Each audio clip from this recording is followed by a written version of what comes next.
So thank you, Jen, for getting us started, and I'd like to welcome all of our attendees to the People's Kitchen Counter-Mobilization Food System Take-Back event. My name is Jordan Treacle with the National Family Farm Coalition, and we're going to kick off a few minutes late here with a few technical notes before we welcome our facilitators to officially open the event. We are going to be having interpretation in English and Spanish today, and we very much appreciate the support and solidarity of our interpreters.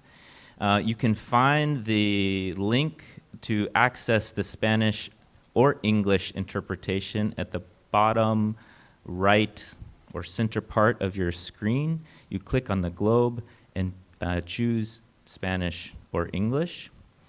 We'll remind our speakers all to speak slowly to support our interpreters and to mute any notifications on your phone or computer while speaking, and to keep yourself on mute when you're not speaking. For our attendees, you'll notice that we will have a Q&A button at the bottom of the screen, and we encourage you to ask questions of our speakers during the event, and we'll do our best to answer live. We'll also be sending out resources after the event to try to answer all of your questions and to give you further information on all the topics that we will be covering today. And with that, I think that we're ready to get started, and we'll hand it over to Antonio to give what I've just said in Spanish for our Spanish listeners, and then turn it over to Tahia to welcome us to the People's Forum. Buenos días, compañeras y compañeros. Gracias por estar aquí con nosotros.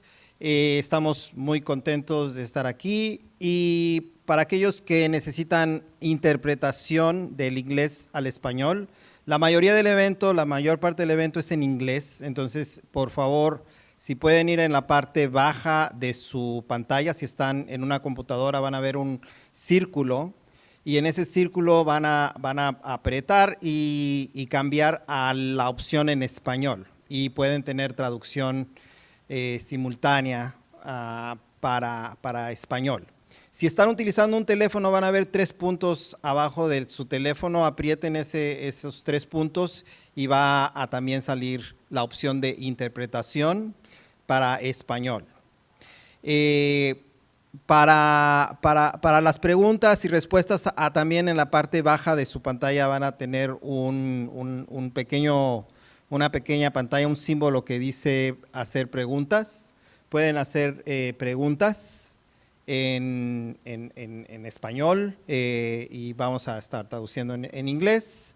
Pues vamos a pasar el micrófono para donde estamos transmitiendo para ustedes este evento. Thank you so much, Antonio, and to Jordan. Welcome, everybody. Welcome to the People's Forum. My name is Tahia, and I'm on the education team here. We're really grateful to both of you for being here and for everyone online who is organizing this event from everywhere. The People's Forum is a popular and political education space in New York City for working class internationalist movement building. We are very excited to be back open to the public, and we encourage you to visit us and to see our YouTube for panels, book talks, lectures, sign up for our political education courses, that kind of thing. We're honored to have this coalition here in this space and online, La Via Campesina, the National Family Farm Coalition, and more. We're wholeheartedly in solidarity with the pursuits for land and food sovereignty and returning power to those who grow, harvest, transport, and make our food. So welcome. And with that, I will pass it over to Saul and Neri, who will take us away for the rest of the day. Good morning, good day, and warm greetings to everyone who's joining us in this very important forum. I'm Nettie Wiebe. I'm an organic farmer in Saskatchewan, Canada, the Prairie region, a member of the National Farmers Union here, and we are, of course, members of the Via Campesina internationally. I, along with Saul, will facilitate today's panels and discussions. Saul.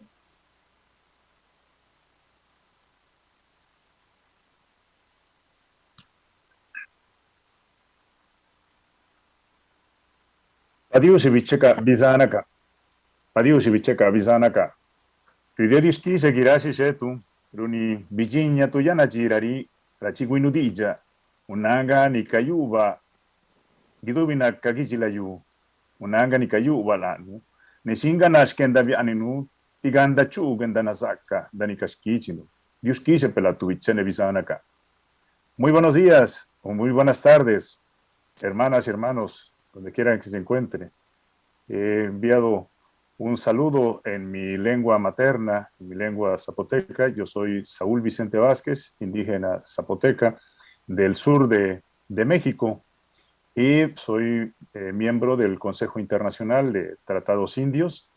Y estamos el día de hoy, nuestra hermana Neti y yo, para facilitar esto. Quiero agradecer a todas las organizaciones que han hecho posible este proceso, este evento, este gran encuentro de la movilización de los pueblos para retomar nuestros sistemas alimentarios. Nuestro hermano Jordan, Antonio y todos los que han hecho posible esto. Muchísimas gracias, bienvenidas y bienvenidos. Neti, adelante.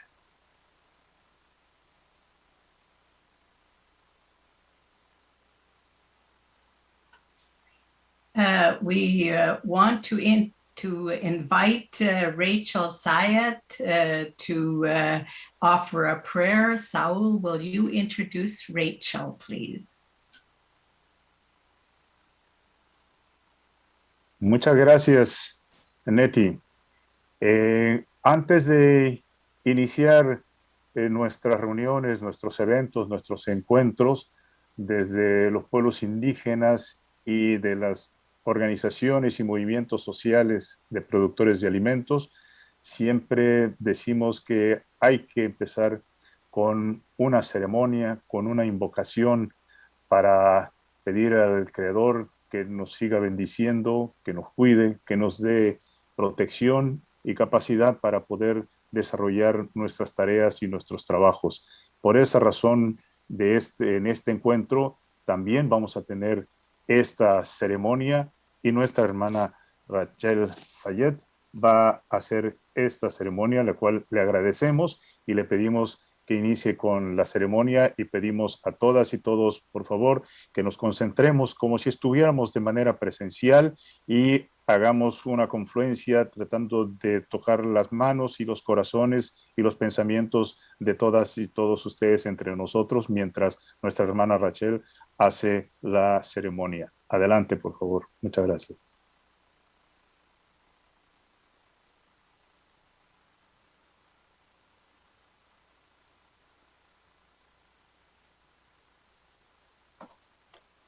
Akwai, greetings. Natasuis Rachel Sayet, Moheganak. Natasuis Akidusu. Greetings, my name is Rachel and my Mohegan name is from Akidusu. I come to you from the Mohegan Nation, and we are actually descendants of the Lenape, who are the original inhabitants of New York City, or Mannahatta. And so I'm here to acknowledge all tribes past and present and all people who've come through that region of Mannahatta. We acknowledge those that are no longer with us and those tribes that are still thriving today, such as many Lenape tribes, many Shinnecock groups and others, and tribes such as the Mohegan, who for a time Mannahatta.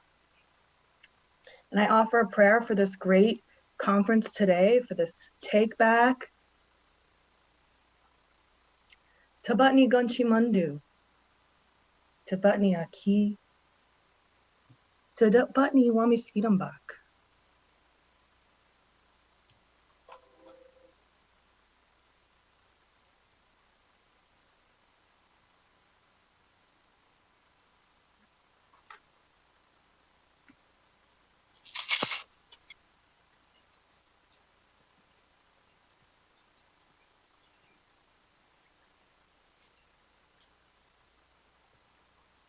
Thank you to the land.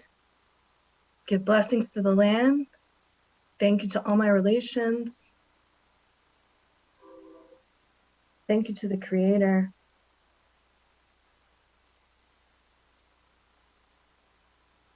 Niayo. It is so. Tabatni.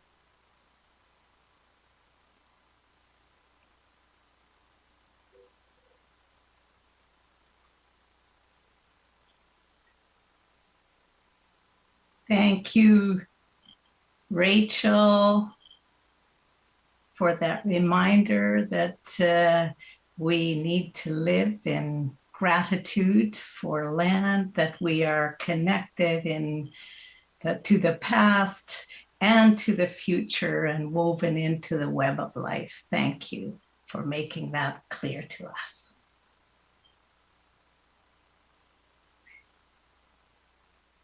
Let me just set the stage here for a moment as we enter this program, which is a rich program. We will hear from African perspectives. We will hear about land rights, food sovereignty in the Americas, and finally we have a panel on protecting the sacred indigenous food and sea sovereignty.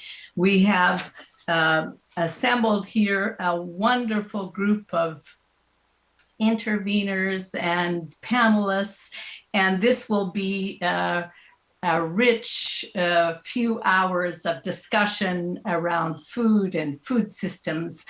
I'll just contextualize this a bit. Today, the 23rd of September, at the United Nations, there is the Food Systems Summit is going on, and we are not there, we are here.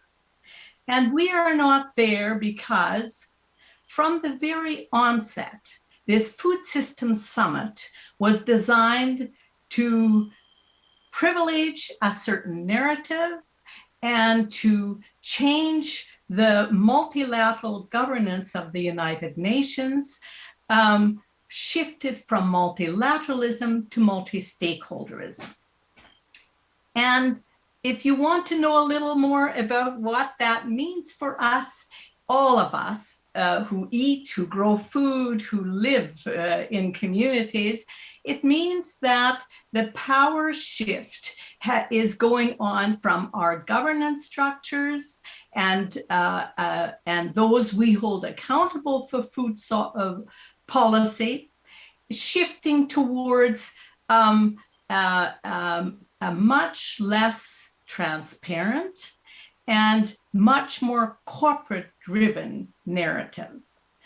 From the outset, the Food Systems Summit came out of an agreement between the World Economic Forum, Davos, we usually say, which is the 1,000 most powerful corporations in the world, and the Secretary General of the United Nations. That's the backdrop. And our objections to that relationship and to that reframing of global food policy is that it is definitely not based on human rights, and it lacks accountability. And we've seen that in spades in the organization of this World Food Summit.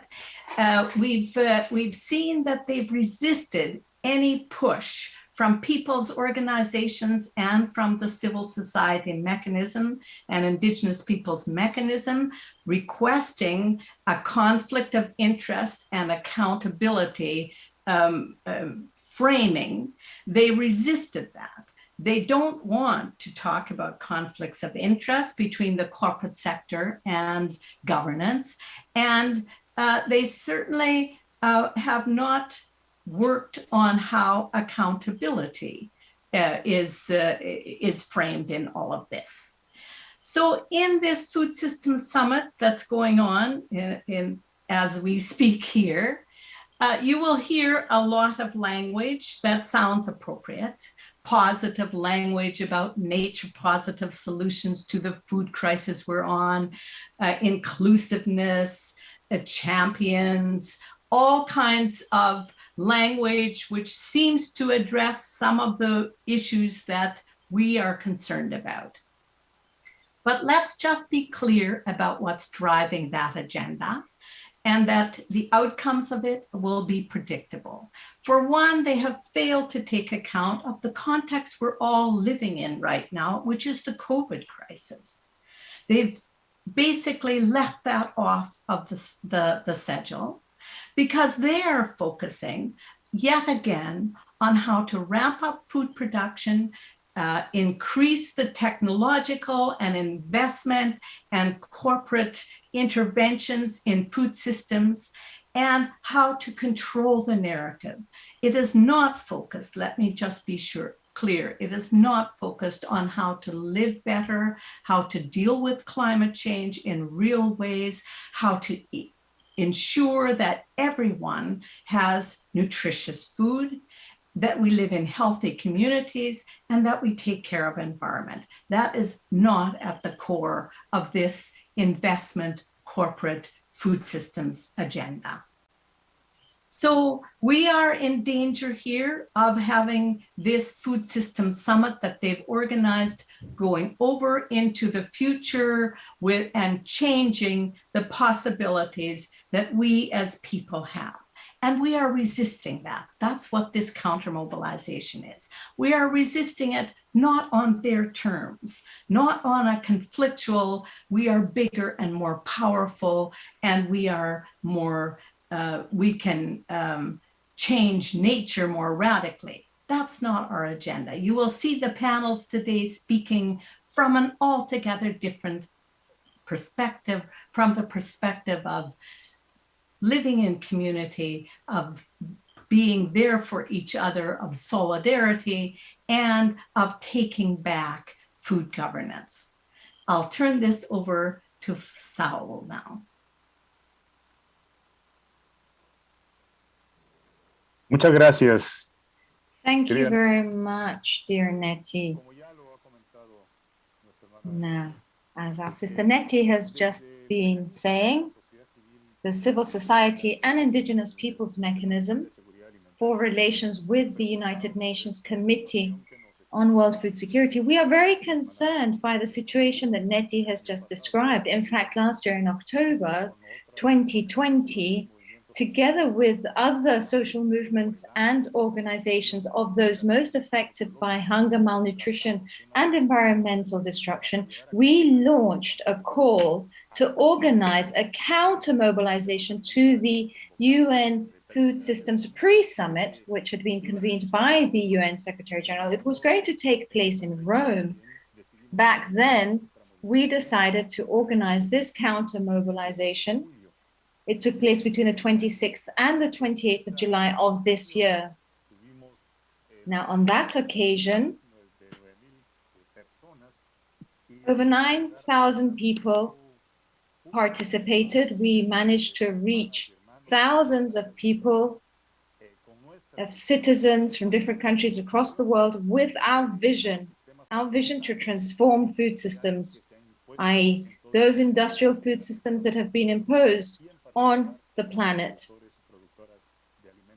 and particularly small-scale food producers. And there we shared our conclusions. Our conclusion was that corporate food systems and their influence on decision-making on food policies actually reflects a threat to human rights overall.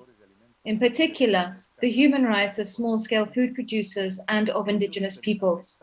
They are the most affected. Their rights are undermined by land grabbing, by the concentration of seeds, by the grabbing of resources overall, and the privatization of the commons.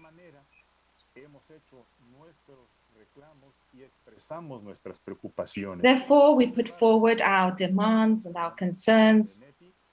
And as Nettie said, however, these concerns have not been heeded, yet they are there. We have shown what the real intentions are behind this corporate capture, and what we saw during the pre-summit is that those declarations that were put forward, in fact, brought to light what we had been denouncing for a long time. It brought it to evidence. So therefore, our concerns are even deeper now, because they are focusing on finance, on corporate technology, on innovation, all of these being put forward as solutions. And it's for these reasons that we think that the summit is going to exacerbate the problems that we're facing, such as intellectual property rights around seeds, around knowledge, the grabbing of data, land grabbing, especially in the global south. But we actually think that this is taking place all over the world, all over those territories where our brothers and sisters live. Moreover, they are not taking a rights-based approach to decision-making. What we have heard from those people who are inside of the UN Food System Summit, we have heard that they too are worried because they're experiencing this directly. Now, when it comes to these follow-up plans, what we have seen in the latest document, which the UN Secretary General conveyed as a general remark, and this is going to be conveyed either today or tomorrow, it's just as worrying. The FAO Director General also made some comments on how to follow up on the summit, and these too are worrying. We do think that the UN General Secretary does not have a mandate to establish follow-up mechanisms. It's up to member states within the UN system to take these decisions. However, member states did not request to have new mechanisms and new structures to be organized within the UN system. They did not request this or demand this.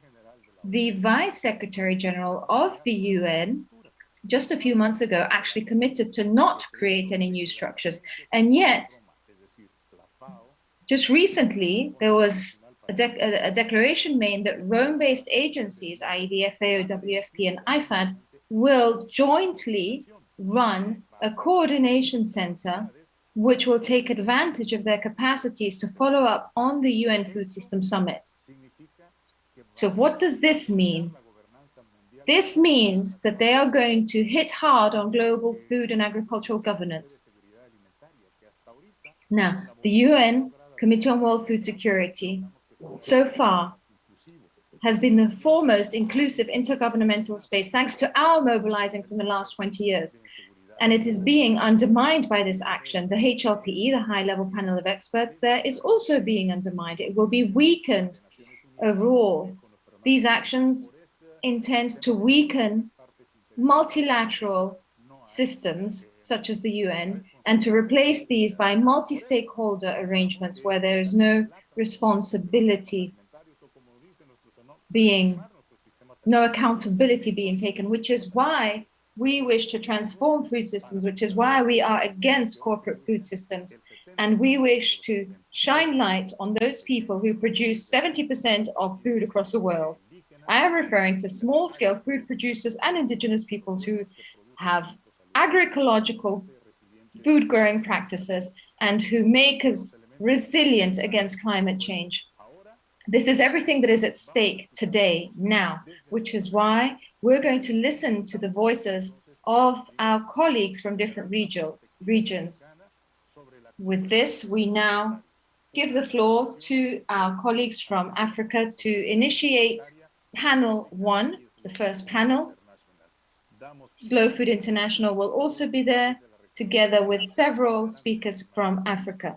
We now give the floor to our colleagues from Africa. Please go ahead, the floor is yours.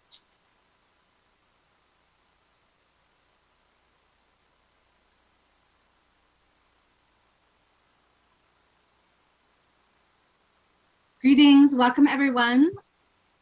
I'm just hesitating as I believe we're gonna open with live music and a film, yes. Thank you, the saludo. Hello everyone. From Nileni Ika, the Food Sovereignty Network in Europe and Central Asia, we would like to send you our warmest greetings to our social movements comrades in North America, people from the grassroots levels and the allied civil society. We join our hands to yours, working towards a food and agricultural system which is based on human rights, solidarity among people, and respect to the nature. There are many similarities between our both regions. Also here, migrant and seasonal workers working in the agriculture and food sector, as well as peasants and other small-scale food producers, have been struggling with the severe and ongoing impact of the COVID-19 pandemic. Also, this pandemic has reinforced and exposed the failure of the corporate food system to address hunger, inequality, and the ecological and climate crisis. The right to adequate food is a human right, and this right needs to be respected and fully implemented in national laws. This is an obligation of all member states. We also reaffirm our commitment to food sovereignty and reject the ongoing corporate capture of food systems and food governance under the facade of the United Nations Food Systems Summit. Many of the corporations, capitalist philanthropists, and member states promoting this illegitimate summit come from our both regions. Therefore, from our side, we can affirm that we will remain resisting the attempts of corporations to control data, agricultural land, water, seeds, and other resources, and ultimately using the food system for private profit and global domination. Peasants, fishers, pastoralists, and indigenous peoples' knowledge, agricultural diversity, the land, and the oceans are together in the heart of our food system, and we will remain resisting to preserve them. Since 1996, social movements and civil society have been building a global movement and community-based processes of governance around the vision of food sovereignty. From and in Europe and Central Asia, we celebrate now these 25 years of food sovereignty, reaffirming our commitment towards transformations of the food system based on rights, on people's needs, and resisting the current and future threats in the global institutional arena.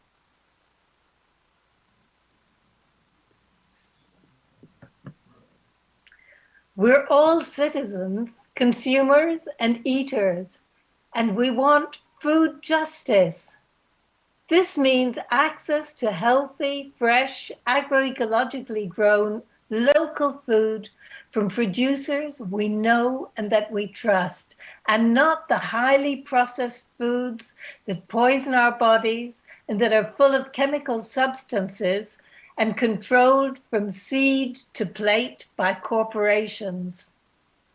In Europe and Central Asia, we're fighting to save small-scale family farms, agricultural land near cities, and small-scale fisheries, as well as local markets that ensure we protect this access for people, including through the current policy strategies of the EU called Farm to Fork and Green Deal policies.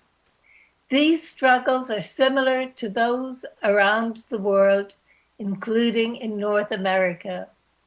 Sustainable local food systems exist all around the world. They have proved during the COVID-19 pandemic how resilient they can be. We do not need more global trade based on food as a commodity. What we need is to strengthen our legislative framework in Europe and Central Asia and elsewhere so that local government and states protect our existing territorial food systems, including through social solidarity structures such as small-scale cooperatives. We do not need new scientific bodies either. The high-level panel of experts of the Committee on World Food Security and Nutrition has been working for years on producing balanced scientific reports and needs ongoing support. And most of all, food and nutrition are basic human rights, and access to healthy food must be considered as such, be it for vulnerable populations, including migrants, children, the elderly, as well as for all people, independent of corporate control of our food systems. These are aspects where we stand together with our food sovereignty colleagues all around the world to demand the respect of the right to nutritious, sustainable, local agroecological food systems developed by the people for the people, and the implementation of justice and human rights for all. Thank you very much.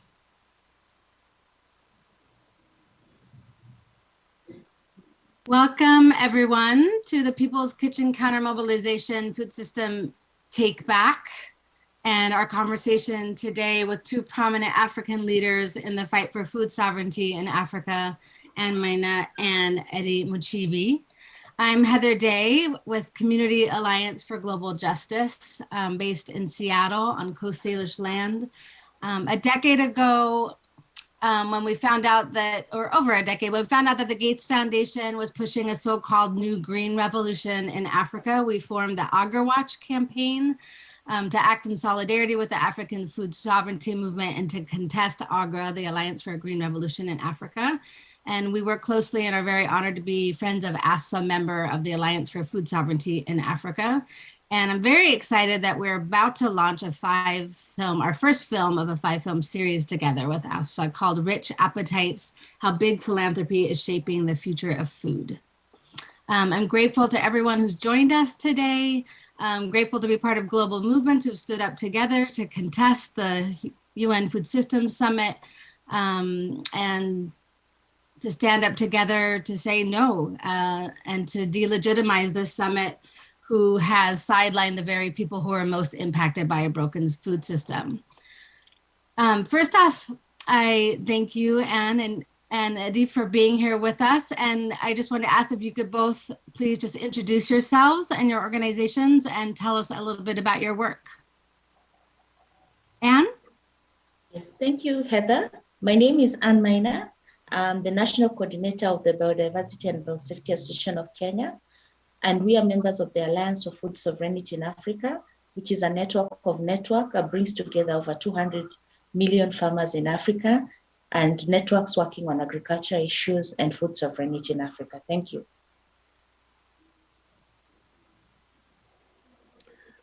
Thank you, Heather. Hi, everyone. I'm Eddie Muchibi. I come from Uganda. I'm the Vice President of Slow Food International, and I also head the Ugandan office, Slow Food Uganda. I'm happy to be here.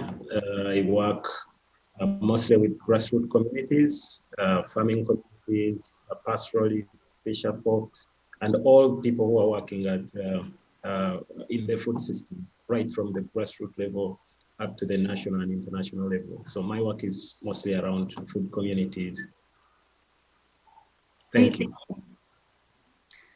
The Alliance for Food Sovereignty in Africa, or AFSFA, recently held a press conference demanding that the Bill and Melinda Gates Foundation and other major donors stop funding AGRA, the Alliance for a Green Revolution in Africa, which has been operating since 2006. Anne, could you just give us some background on why AGRA is so problematic and tell us about recent developments to defund AGRA and that campaign that we're undertaking? Thank you, Heather. AGRA was established in 2006 with funding majorly from the Bill and Melinda Gates Foundation. We had some of the governments, the German government, and philanthropy putting in money to establish it, all with the aim of bringing in a new green revolution in Africa. As you have read of or know, the green revolution failed in Asia, in India, but still there was this big push to bring a green revolution in Africa, mostly pushed by multinationals, which were keen on accessing Africa, seeing it as a big market for fertilizer, toxic pesticides, and even seed. But one of the main issues, or the issues that we have regarding AGRA's push in Africa, is the fact that they have used a method where they change policy and political thinking around agriculture. For many decades, in Africa, smallholder farmers have fed over 2/3 of the population. They have been seed breeders. But now with the Green Revolution coming in and bringing in a network of agro dealers and what they so-called access to credit, which is not really cheap even in the long run, we've seen a major change in changing political processes. And you find countries in Africa, of the 13 countries in Africa, at one point there were 14, changes in even policies because of influence coming from Alliance for Green Revolution in Africa. Industry is also involved in this. You have Yara and other multinationals in there interested in accessing the market and changing the systems. And so you find also, for example, the seed laws. Maybe give an example of Kenya. We have a change in our seed laws that happened in the last in about 10 years.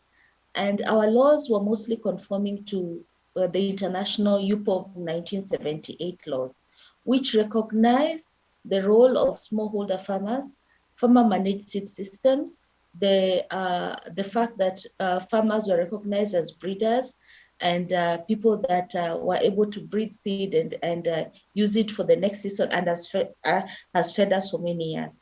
Unfortunately, with the coming of AGRA and the change in some of the policies because of the money they came in with, you find people now, you find now countries are coming up with what they call the fertilizer support program, which governments are using so much money to purchase synthetic fertilizers as opposed to supporting agroecology. And this becomes a major challenge in terms of food production because it is not sustainable in the long run in terms of money, in terms of sustainability, in terms of production. And we working with under the AFSA movement, we have been promoting agroecology. Another way you see that AGRA has moved in, for example, is coming in and bringing issues of the calling cheap credit. But what is cheap credit? When we did the research in Kenya in 2019, 2020, we found out that farmers were told that you can access cheap credit to support agriculture, but the credit is in form of seed. So the farmer goes to the agrovet or the agro dealer and is given seed, and the seed is costed. The farmer has no choice, and there's major focus on maize. The farmer has no choice on the seed they get, and they're given a fertilizer program, a spraying program, and they have to go and get, and they're told once you sell your maize, you can come back and pay the loan. The major challenge was that because of climate change, the climate crisis, the crop kept on failing. And this focus on maize. Maize is a staple in most of sub-Saharan Africa, but it's not even indigenous to Africa. It came from Mexico. The fact that the farmers were even told, do not even intercrop your maize crop, do not grow the beans, do not grow the other varieties. And so over the years, we've seen a reduction in terms of productivity for staples like millet, cassava, sorghum, which are very important in nutrition. And this becomes a major challenge. We also see AGRA putting money in research, in the national research institutions. For example, in Kenya, we have the Kenya Agriculture and Livestock Research Organization. In Uganda is the NARO, National Agriculture Research Organization, and funding and putting in money there. So you find a mixture of where philanthropy, business is mixed in. So one puts in the money through this hand and the other takes from this hand. Bill and Melinda Gates have shares in Monsanto, which has now been purchased by Bayer. We are seeing a lot of consolidation of these companies in Africa, even the seed companies that were local and supported the farmer-managed seed systems, a lot of conglomeration and bringing them into one major, being bought by multinationals. Thank you, Anne. So devastating to think of the biodiversity loss when you're talking about the focus on maize. It just hurts the heart thinking about that. Could you give us a quick overview of the different letters that went out and what kinds of responses were received? In June last year, 2020, after a research that was led by the Tufts University, the researcher team-wise, and a group of other stakeholders, including BIBA. We had a report which we called False Solutions by AGRA. And the Biodiversity and Biosafety Association of Kenya, where I work, together with several organizations in Africa, including PELAM and HOMEF, we wrote a letter to AGRA requesting for them to respond to some of the issues that we had raised in terms of their failing model and the fact that they were not availing their evaluations, the internal evaluations. We got a response from one of the staff, but a lot of it did not answer our issues. In June this year, AFSA, the Alliance for Food Sovereignty in Africa, wrote again to the funders of AGRA and were requesting for the funders to stop funding because we could not see the benefits of AGRA in Africa after almost spending $1 billion from 2006. That did not get much response. Then again, in September this year, the faith leaders also wrote to over 500 faith leaders from Africa, wrote an open letter to the Gates Foundation asking them to stop supporting AGRA's industrial model initiative. There was no response from that. And then AFSA led an initiative also in September this year, where over 200 organizations led by AFSA wrote again to Gates Foundation, the USAID and other donors to stop funding AGRA. A lot of quiet and not much response from the donors and AGRA does not show a good picture, because we are trying to improve, to see how best to support African smallholder farmers who are feeding over 2/3 of the population.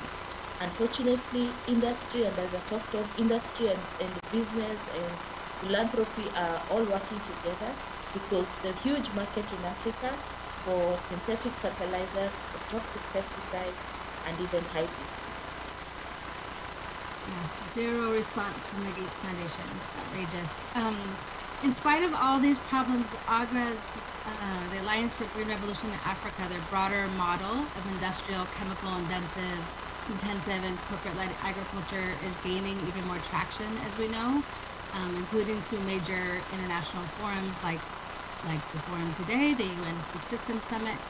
And AGRA is itself involved in the summit with a side event held just a couple of days ago. And AGRA's president, of course, Agnes Kalibata, was appointed as special envoy to the summit in spite of considerable opposition from civil society groups. Either Anne or Eddie, could you talk a little bit about the connections between the UN Food Systems Summit and AGRA and why those connections are so controversial?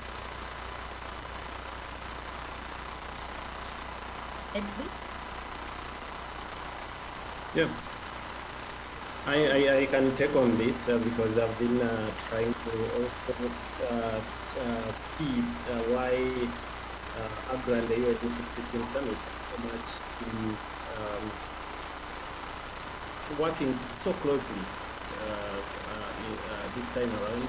But we should all remember that agribusiness corporations in the food system are known to heavily benefit from the one-size-fits-all kind of agricultural system that is being promoted by AGRA in Africa. And this is at the expense of the rich biological and cultural diversity of the farming systems, farming and the food systems on the African continent. So AGRA stands for this market-based one-size-fits-all standardized model, and we try being the agents of corporate world in Africa. They seek, they are actually a route through which the corporations want to stamp their authority on the African farming systems.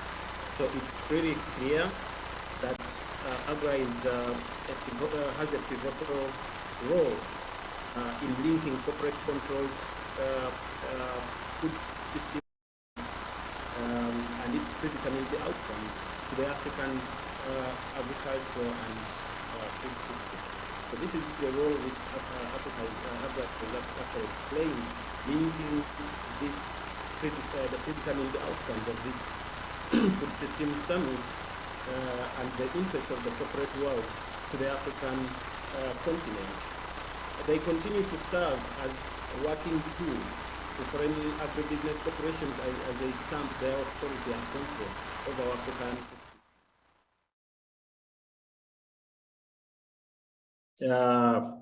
Dangerous, and it completely disregard, it's in total disregard of the injustices, human rights abuses on land and seed and other natural resources, and the destruction of fragile African ecosystems, among others, typical of the profit-oriented system also being pushed through the United Nations Food Systems Agenda. Also, it's important to note that both AGRA and the United Nations Food Systems Summit, in their nature of making, undermine the fact that at this point in time, Africa and the world at large needs real solutions that take into consideration the diverse ecosystem services and challenges, needs of smallholder producers, indigenous peoples, and solutions that are based on food sovereignty. Both AGRA and Food Systems Summit, the United Nations Food Systems Summit, which is taking place right now, they have this in common. The total disregard and undermining of these key values, which are important in the transformation of the food system. Actually, I always, since the Food Systems Summit was, the idea was conceived, and then AGRA director or coordinator was appointed to be the focal person. I call this marriage between the corporate captured food system summit and AGRA, which is a medium of communication or medium through which corporations are taking over or stamping their authority in the African food system. So I believe that their marriage rotates around the primitive thinking that African traditional farming systems and agroecology, all of which empower small scale farming communities, are backward. This is their primitive thinking. And in their actions, it's very, very clear. But I believe that this thinking is outdated and it's not true. And it's a thinking that we need to overcome in order to transform the food system. This is how how AGRA and the United Nations Food Systems Summit are related. I'll leave the rest to Anne from AFSA. Thank you. I think he has done justice. It's about corporate control, as he says. Agnes Kalibata is the head of the AGRA, and she gets appointed as the special envoy of the UN Food Systems Summit. And right now, it's about controlling and industry having control over what kind of food Africa is consuming, what kind of agriculture is practiced. It's about pushing industrial agriculture. It's about selling toxic fertilizers. It's about selling toxic pesticides and synthetic fertilizers. It's about bringing seed to Africa. It's about monocultures, maize, and not nutrition, which is based on crop diversity. Thank you. Thank you. One of the main criticisms that you were just outlining of the UN Food Systems Summit is that it's corporate-led and has sidelined an important institution called the CSM, which is the Civil Society and Indigenous Peoples Mechanism. Eddie, could you tell us a little bit about how the Civil Society and Indigenous Peoples Mechanism functions and how it's being undermined by the summit and the institutions that it's creating? Thank you, Ada, for this question. The CSM, actually, as many of us may know, that it's a very open, inclusive space for voicing concerns of those who are mostly affected in the food system, especially those who are suffering from all the injustices surrounding food production, food distribution, food handling, and all activities which are related to food. This is the space we have to voice our issues, to voice our concerns. And it's based in different parts of the world, including 17 sub-regions in all the continents, and also works in different constituents, including small-scale farmers, fisher folks, pastoralists, and many other areas of work. So since the UN Secretary General announced the organization of the Food Systems Summit, immediately the civil society and indigenous peoples mechanism started engaging the responsible offices, the responsible organs, to negotiate a way forward to make sure that this system summit is what most of us expected. Because this, at first, the news of the Food Systems Summit came as a relief to most of us. Little did we know that it's a way through which agribusiness corporations and other key agribusiness players in the food system are finding a way to reaffirm their authority and also to take control over the discussions over the process. So all these challenges led to the CSM to start negotiations. Several letters have been written complaining about the process and also highlighting the key challenges or the key problems related to the process leading to the UN Food Systems Summit. And I have to categorically state that the issue is not about having a food systems summit. We all looked forward to this summit, but actually, because it was the right moment for us to engage everyone to discuss issues, how we can transform the food system. But again, the process became undemocratic. It became opaque. So it triggered a lot of criticisms and also letters coming back and forth. But at the end of it all, every recommendations, every engagements which the CSM put forward, most of the points highlighted as preconditions for participation and engagement were given a deaf ear. And as a voice, as a platform, as a space for majority of the people, majority of those who are affected by the decisions and the outcomes of such an important summit, CSM decided, civil society organizations were left with no option but to openly oppose and run a massive grassroots boycott of this undemocratic, non-transparent summit that only seeks to transform the global food system towards a more corporate one. And this comes against the will of the people, the peoples, and the planet. So it's very clear that since many legitimate demands which were put across, like shifting away from corporate capture of the process and also corporate capture of the entire food system, the total disregard of human rights, moving away from market-based solutions that only look at food as a commodity and ignore all the other aspects, all other forms of food, like the food viewed from the socio-cultural context, food as a political subject, all these other issues were disregarded, and as well as the involvement of democratic public institutions, which we would hold accountable after such kind of a summit. But again, the multi-stakeholderism which was put across leaves us in an open space with no one to hold accountable. So all these kind of demands, once they were not attended to by the people responsible, the issue was to take the summit to the people and organize people's events, to organize what we people think our voices, or to go where we think our voices should be heard, and also where our voices count.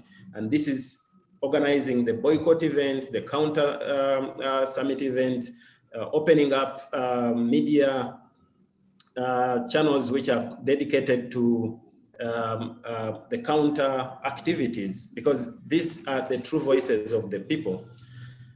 As a mechanism created to give a free voice and space to those people most affected by the injustices, like I said before, it's not surprising to me that the UN Food Systems Summit ignored all the red lines which the civil society and indigenous peoples mechanism put across in the due process.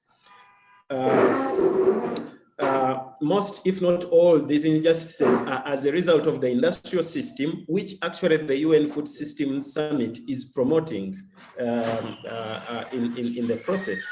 So, and the summit, like we have all said, is about putting forward such a system that has caused widespread suffering and human rights abuses across the globe. And this is against what the civil society and indigenous peoples mechanism believe in. So this justifies the work that has happened in different continents supported by CSM, in Africa, in Latin America, in Europe, in the North America, in Asia.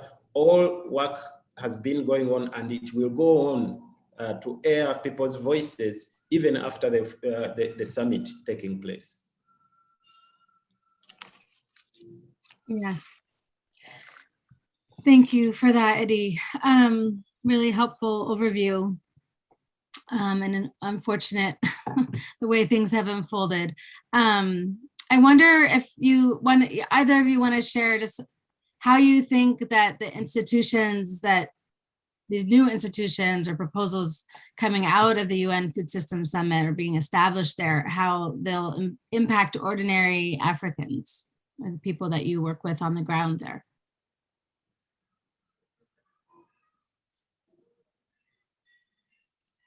Okay, maybe I can start. I think they're going to have a negative impact in terms of the smallholder farmers that are working in Africa and who are the main producers, because these institutions are based on corporate interests. They're based on their need or their push to open their markets. If you look, for example, at the current, there's almost a takeoff of the negotiations between the US and Kenya, the free trade agreements. The interest, I was reading recently, the interest of the Americans to access the rice market in Kenya. Because we do not have this free trade agreement, they're not able to access, because Kenya is a net importer of rice, wheat, and these are things that are very interested in. If you look, for example, at other issues that are corporate driven, for example, genetically modified foods, there's a big push for countries in Africa, and some countries like South Africa opened up their markets. Kenya is slowly being pushed to that corner. We have now a GMO cassava and BT cotton commercialized. The ultimate aim is GMO maize, BT maize, for the African market, because maize is a staple in this region. It's eaten almost for every meal. You cannot compare with the Americans who, for example, eat maize in their breakfast, in their cereal. Here it's ugali, the paste you make from the maize meal for lunch. You have you have roasted maize for a snack. Unfortunately, agriculture now in this part of the world is mostly hinged on maize. Even our policymakers, when you sit with them and you tell them, it's not about promoting maize alone. Furthermore, maize is a highly sensitive crop. If the rains fail, your maize crop fails. If they don't have enough inputs, even if, okay, for us, we push for the use of agroecological practices. If they don't have enough, the maize crop will fail. And a lot of our lands are semi-arid, arid and semi-arid. Promoting crops like millet, sorghum, cassava, and others that are resistant and are climate resilient is a much better way, as opposed to corporate control, which is being pushed by these new institutions. Thank you. Yeah, and maybe to add on, I think, and from my experience working in more than 30 African countries, I believe it's going to be agribusiness as usual, and even worse, because this is legitimizing it means legitimizing injustices like land grabbing, which come with extensive industrial agricultural system. Africa is a big target for the corporate world.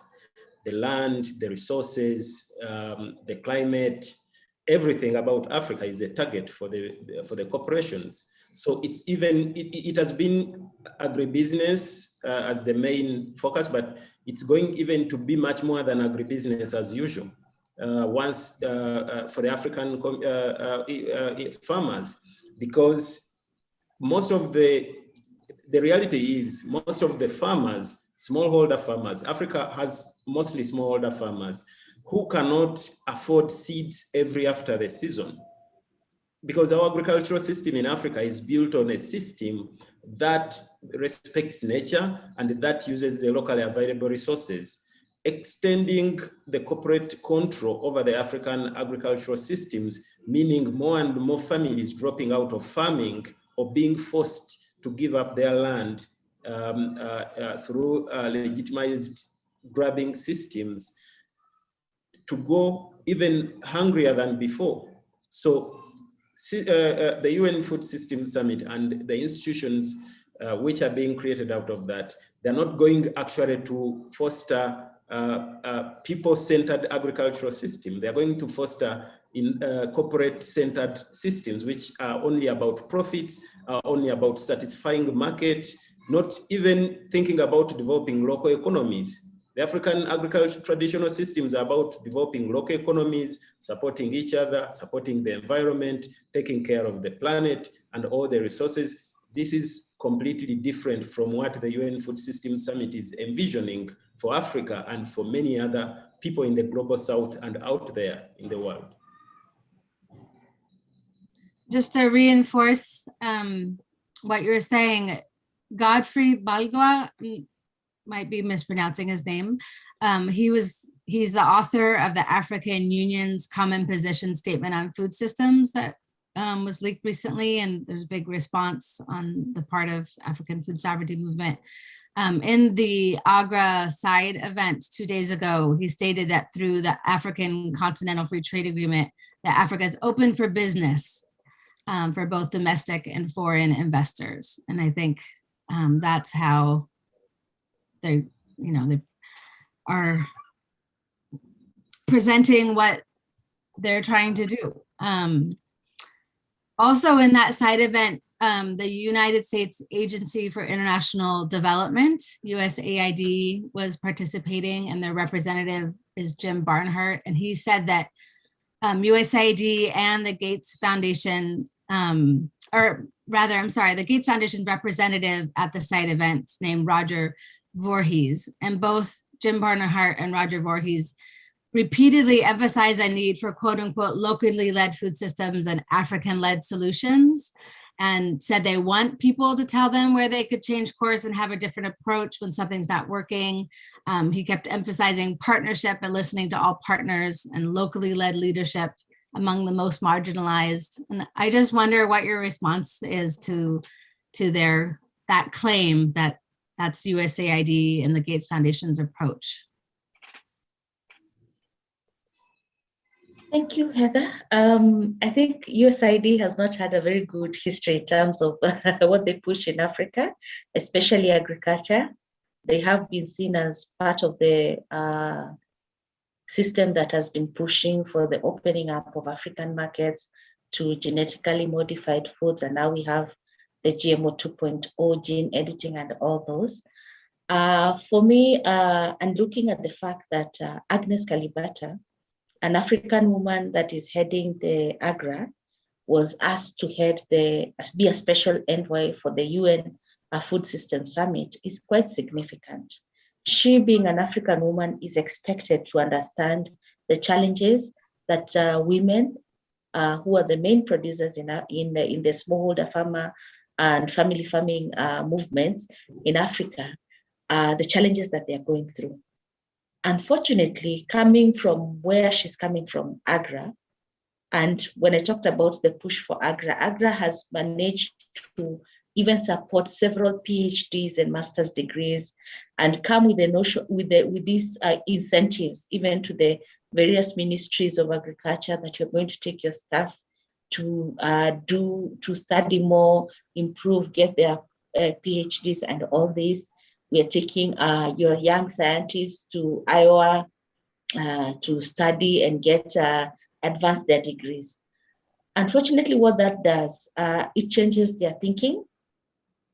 It brings in a different mentality, and he who pays the piper, he who plays who pays the piper you have to dance to his tune. And so what happens, and I believe Agnes Kalibata is in that group because she's coming from that model. She's the main pusher. She's heading AGRA. So when she moves into this UN Food System Summit, she's forced to play the game of the corporate takeover, because they are funding, they're bringing in the money. Unfortunately, we are seeing that also happening within our national research agencies, where industry is putting in money in the name of public-private partnerships. We're doing public-private partnerships. So we are going for public seed that has been developed by our researchers, and the private is the multinationals bringing in their genetic engineering, inserting into work that has been happening for many years, and now gaining from that the royalty. It's about profit at the end of the day. Because look at it, for many years, smallholder farmers have fed people in Africa. So what is this that's bringing an issue that now we have to start using genetically modified seed to produce more food? And looking at statistics, the amount of food that is wasted all over the world is higher. Issues related to food is not about how you produce it, it's about access. Can you afford it? A person who can afford food will never go hungry. It's the person who's poor and depending on rain-fed agriculture in deep down in a arid or semi-arid zone that is having major challenges. Right now in Kenya, the government has declared there's a hunger as a disaster, because for the last 2 seasons, we have not had enough rain. But the people who have access to where the food is coming from, who have access to money, can be able to purchase that food. So for us, what we promote in agroecology and when we speak to our policymakers, we tell them, if you only would provide even small irrigation access, small water pans for these farmers, they would produce food for the entire season and feed themselves. Thank you. Yeah, maybe also to add on something broad, maybe to put it in context, is that I normally define 3 pillars which define industrial food systems, especially here in Africa and elsewhere. And these also characterize those institutions that actually foster industrial systems. 1 is greed. 2 is power. 3 is control. These are the 3 main pillars, which also organizations like AGRA, and also we can see it in US aid when it's implementing the agricultural programs. Greed comes with promising political actors huge returns on investment in Africa, and they are swept by that, by those technical lies and also the big ambiguous promises. And AGRA has done that. USAID has done that. All other industrial actors have done that, who are trying to push the industrial agenda onto the African food systems. Power, putting political actors into the hands of those with money. This is very common. Also when it comes to seeds, land grabbing, control of the natural resources, and many other things. Get politicians, put them in their hands, dictate policies, and all these other issues. Control, come to agricultural research. It's mostly funded by these institutions because countries are deliberately cutting funding towards agricultural development, deliberately reducing the national budget. and looking up to corporations for investment, for grants. Also controlling education. Many PhDs, many master classes are not in agroecology, are not supported in the field of agroecology. They're in genetic engineering, they're in creating fertilizers and all such kind of things. Controlling the national budgets also comes because many countries in Africa are donor dependent.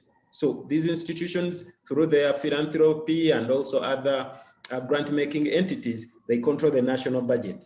I remember one case when it comes to giving also free inputs. There are inputs which are needed badly by small-scale African farmers, like irrigation, access to water, and like value addition and food handling technologies, appropriate technologies. But when it comes to giving inputs, the first thing is to give chemical fertilizers, hybrid seeds, sometimes GMOs, and these others. I remember one case in West Nile in Uganda, where more than 10,000 farmers lost their organic certification in coffee because USAID was distributing free fertilizers. This kind of technological dumping in agriculture is one of the biggest problems with these kind of aid systems and corporations giving grants and such kind of support, which pushes countries towards a more industrialized system. That is terrible. USAID undermining local farmers, continuing colonization. It's horrible to hear stories like that.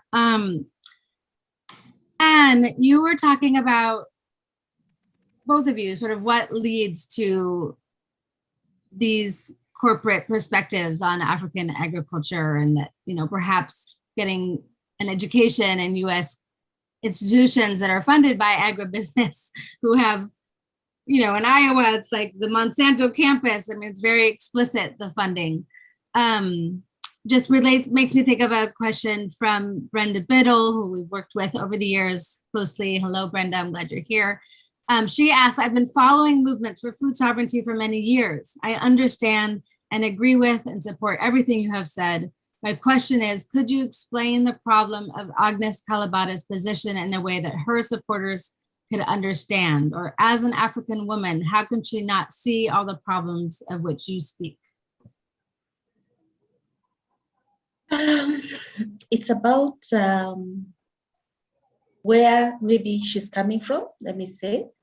She is the head of the alliance, the AGRA, and they are promoting the corporate takeover of our food systems.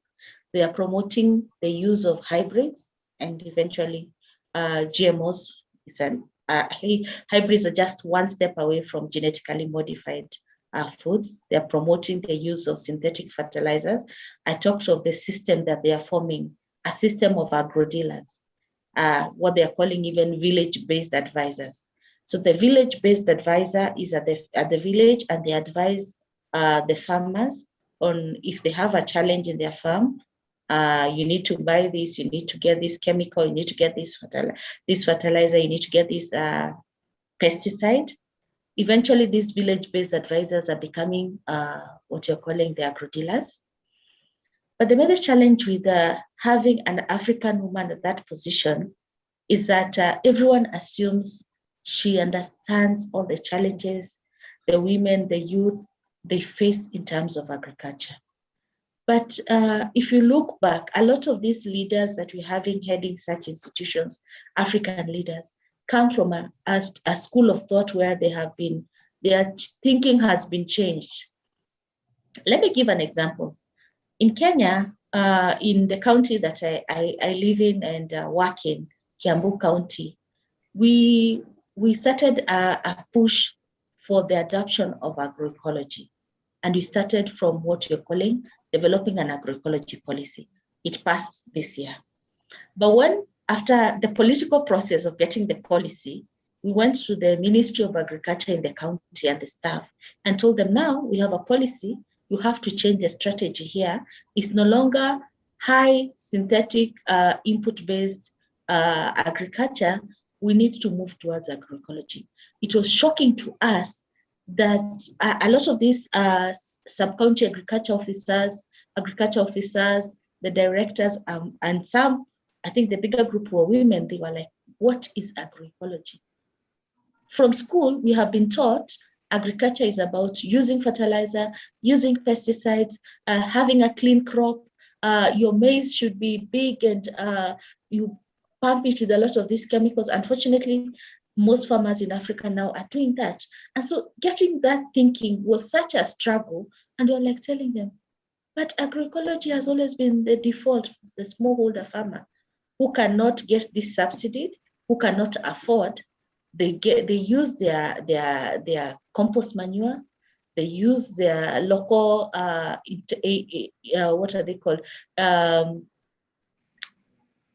ways of managing pests and diseases, and they're able to produce crop. They use their indigenous seeds, which are adapted to where they are.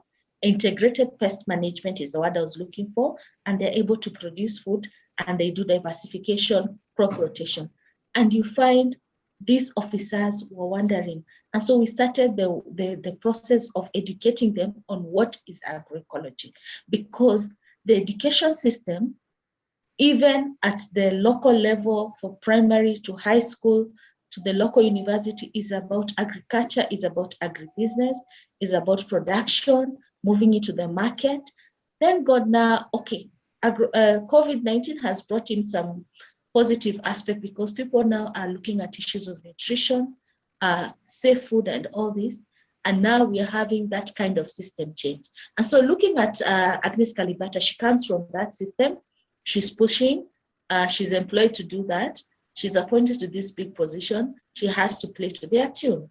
And so that is the unfortunate situation, which we need to start by changing.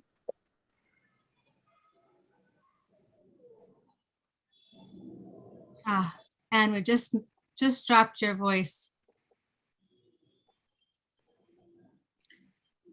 While we wait for Anne to hopefully join us again, Eddie, did you have a response to that question? And ask Anne to wrap up when she joins us again. Actually, Anne has said it all. It comes from the notion and also thinking that the solution to African agricultural systems in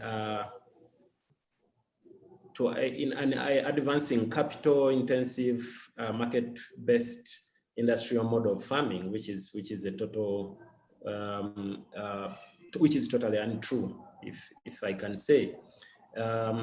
This has gone deeply into the agricultural systems here in Africa, also in Uganda, the way extension agricultural system, agricultural officers are trained. They're inclined to support the industrial system, because this has been systematically built over a long period of time. For me, the person who has grown in Africa, who has worked with communities, I have been in this system and I've seen how it works. Before, when I was a university student, my first job was to promote industrial seeds at the university, and I saw how it works. And I remember one time when we promoted when we promoted a new variety of maize in places of Hoima in Western Uganda, and also around Chankwanzi, as you're going still to Hoima. And we had a lot of promises which come with this seed as drought tolerant, drought resistant, and fertilizer efficiency, high yield. But again, all the lies were unmasked by the drought in 2007. When I went back to the farmers, I could see the sadness in the faces, because they lost almost everything.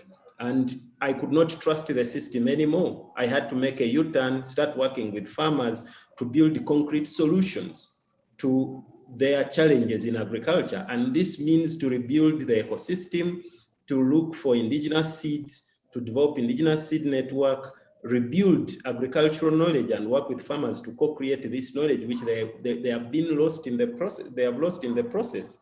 So it works that way. But for somebody who has been in Africa, if you've been from the grassroots work and you've interacted with the farmers, you would really understand their challenges, and you would not push for a system that makes farmers a slave to the seed dealers, that makes farmers slaves to the agricultural input dealers, and a system that makes farmers a slave to the market forces of demand and supply. You would push for agroecology, you would push for the right vision for African farming systems, which is food sovereignty. This is what we definitely have to push, but it hurts to see that Africans in organizations like AGRA are pushing the continent towards the other side, knowing very well the implications which we are bound to face. Thank you so much. I admire you so much for making that transition. It's really powerful just to hear your story, Eddie. Thank you for sharing that. And both of you, I just want to thank you. It's time that we wrap up, but this has been incredibly just a great hour to hear your perspectives on the UN Food Systems Summit and all the problems it represents, and also the power of agroecology and the food sovereignty movements. I just want to say the Alliance for Food Sovereignty in Africa represents some 200 million small-scale food producers. It's the largest civil society network on the continent. There are many other networks doing, fantastic work for food sovereignty. Is there any way that we can share with our participants that they can support your work? Thank you, and sorry for the small mishap. I think it's important that we have started talking. The partnership of the collaboration between the Global South, the Global North, we're happy that we have South America also on board, is really good in ensuring that we have a voice and a change in system. One of the ways that we've done is start off with the children, help them to appreciate their local foods, local production. And so that cooperation and working together with people from all over the world, changing system thinking in terms of people thinking that industrial agriculture is the only way is very important. And we really appreciate this solidarity. And we say we continue working together. Thank you.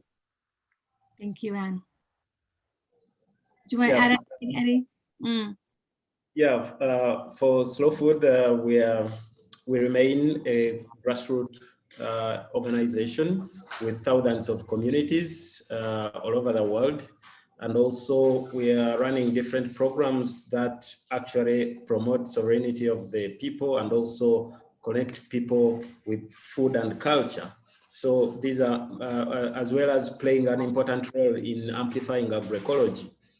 We have different programs like Slow Food Ecological Gardens in Africa. We have biodiversity conservation programs, advocacy programs, as well as food education programs. So we are open to those who want to join us to cause a fundamental change in the food system.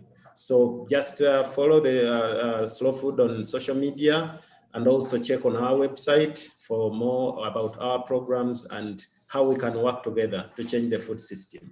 We work with everybody with whom we share the same values, organizations like AFSA. We are working so closely with AFSA here in Uganda and also in Kenya. So everybody is welcome in this transition to a sustainable food system.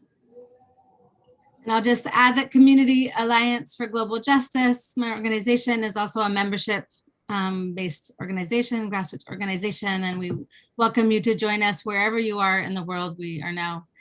We're Seattle-based, but can coordinate with folks from all over the world and ask you to join our campaign. We need to put much more pressure on the Gates Foundation to have an impact. So thank you so much for joining us this hour. Again, Eddie and Anne, and everybody who's helped organize this event and who's participating today. Really appreciate our time together. Muchas gracias. Thank you. Thank you. Thank you. Muchas gracias por este excelente panel. Thank you very much for this excellent panel. I wish to thank our sisters and brothers for also asking these very important questions, which helped Annie and Eddie to share their reflections from the Africa region. And I just wish to highlight some elements, not all of them, of course, because a lot of information was shared. Now, Anne has been sending these letters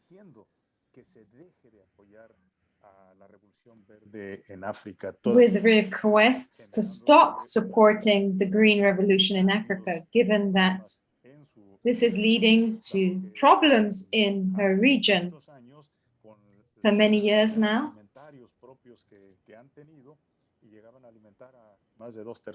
They were able to feed 2/3 of their population with their own food systems in this region. However, with this speedy race towards the Green Revolution, several problems have arisen, especially driven by AGRA, the Alliance for the Green Revolution in Africa, who is behind some of the changing methods of food production, of food systems, and they are creating networks of business people who are changing food systems.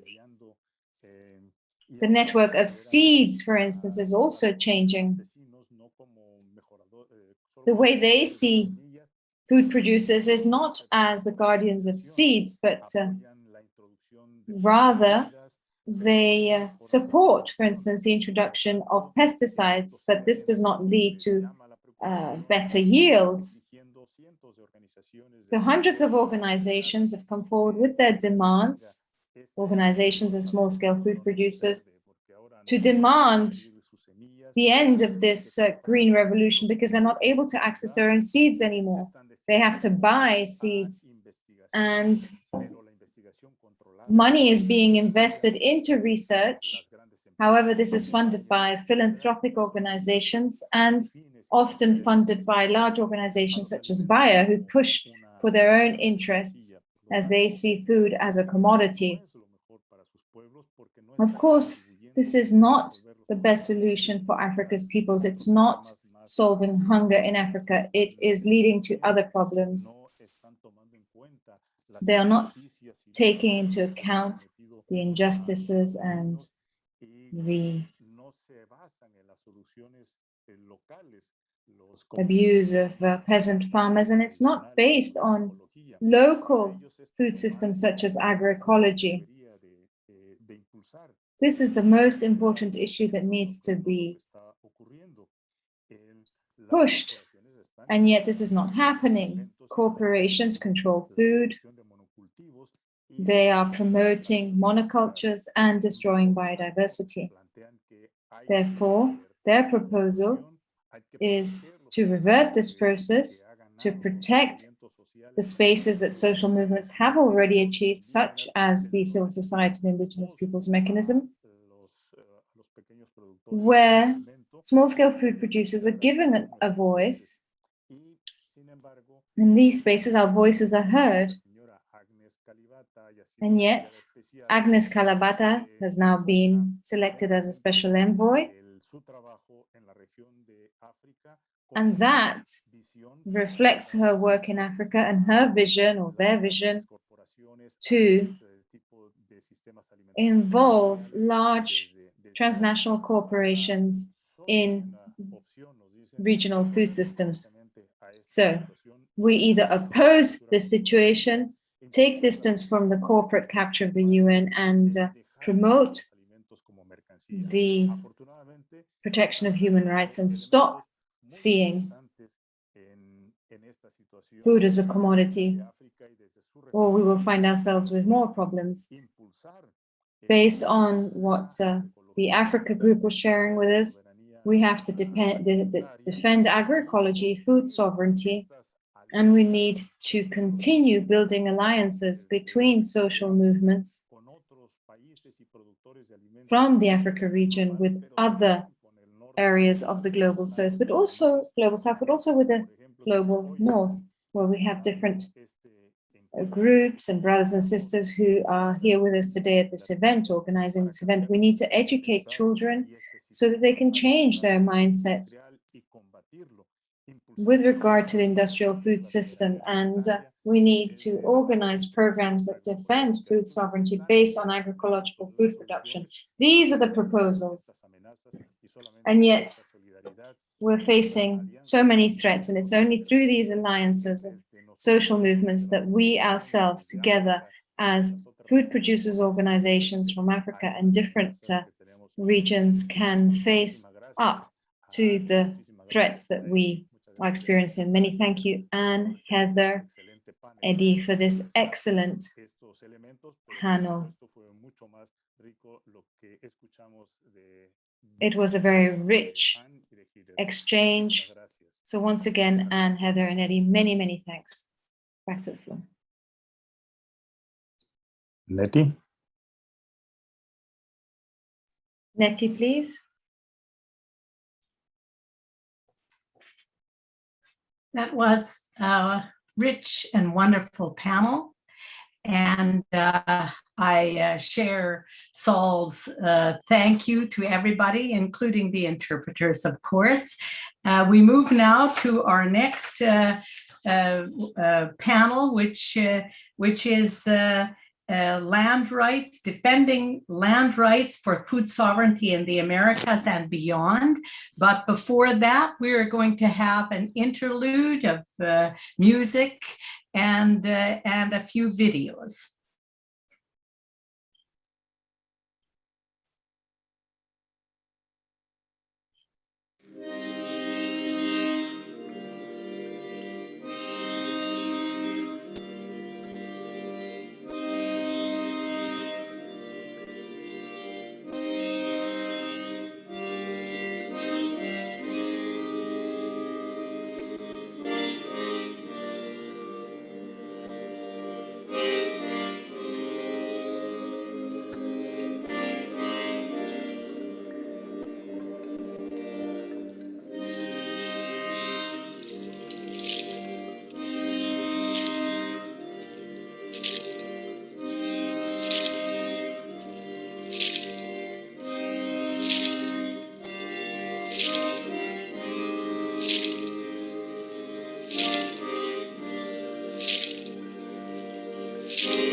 uyathandeka ubalulekile awuthanda abantu Dlovukazi umnganikazi mfazi uyathandeka khuselana abafazi bathandena abafazi Hoy hoy hoy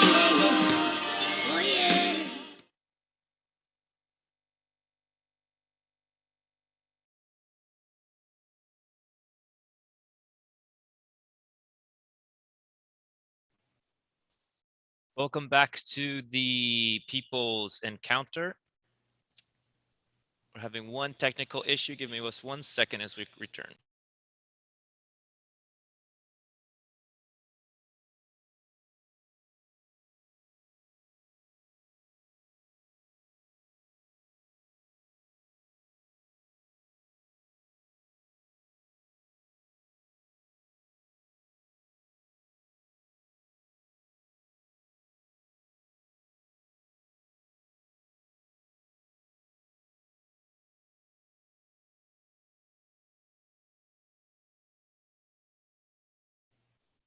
Okay, thank you. Welcome back to the People's Kitchen Counter-Mobilization, taking back our food system. As we work out a couple technical issues, we again thank the People's Forum for hosting us here today in New York City.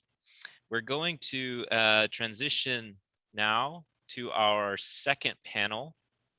And we're going to start this session with a video from our land defender allies in Brazil, who have in the past years have joined us in the United States to work with peasant and family farming communities in the United States.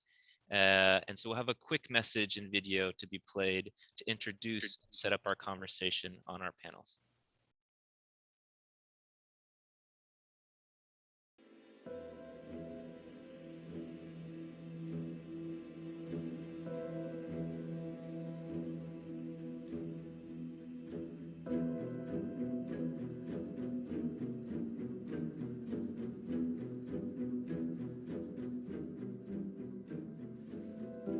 Situações, problemas sociais e ambientais por causa dos investimentos que vão dos Estados Unidos para o Brasil, para essas empresas.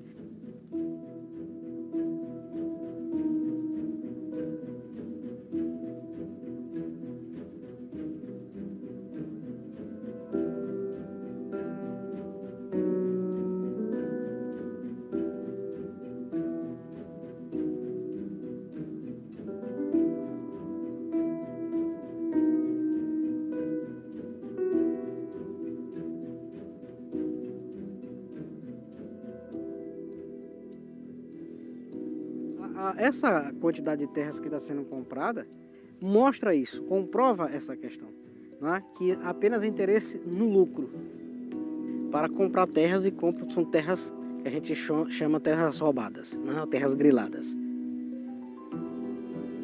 Os trabalhadores não têm um recurso, não têm dinheiro para poder pagar advogados, para chegar até a capital a tempo hábil para resolver as situações. Então termina sendo presas fáceis.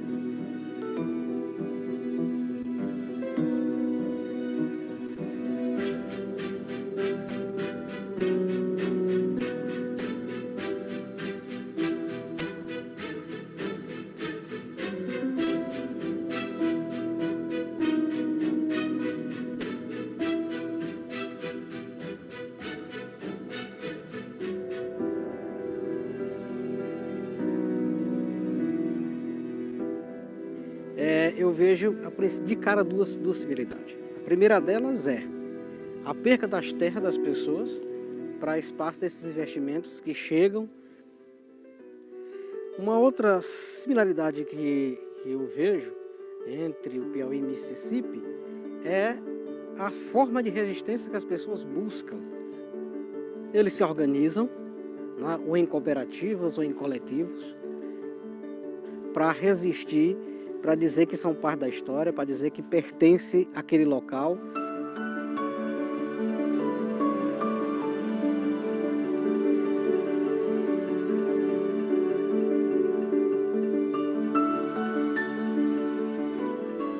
para mim é triste, é preocupante, né? De ver o tanto que é a ganância do homem. É garantir futuro destruindo outros futuros. A tendência é se avançar, se nada for feito. Esses investimentos de compra de terras lá no Piauí, bem como aqui também, tem que ser colocado um ponto final. O remédio é a unidade. A ação coletiva pode ajudar a todos nós chegar lá. Você pode conversar com seus governos. Você pode fazer muitas coisas. Só não fique quieto, porque você só não fique parado achando que tudo está bem.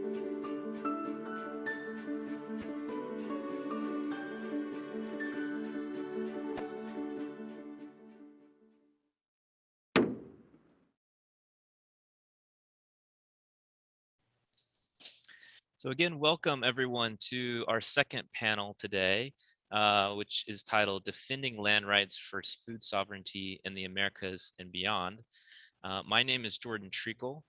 I am the National Programs and Policy Coordinator for the National Family Farm Coalition.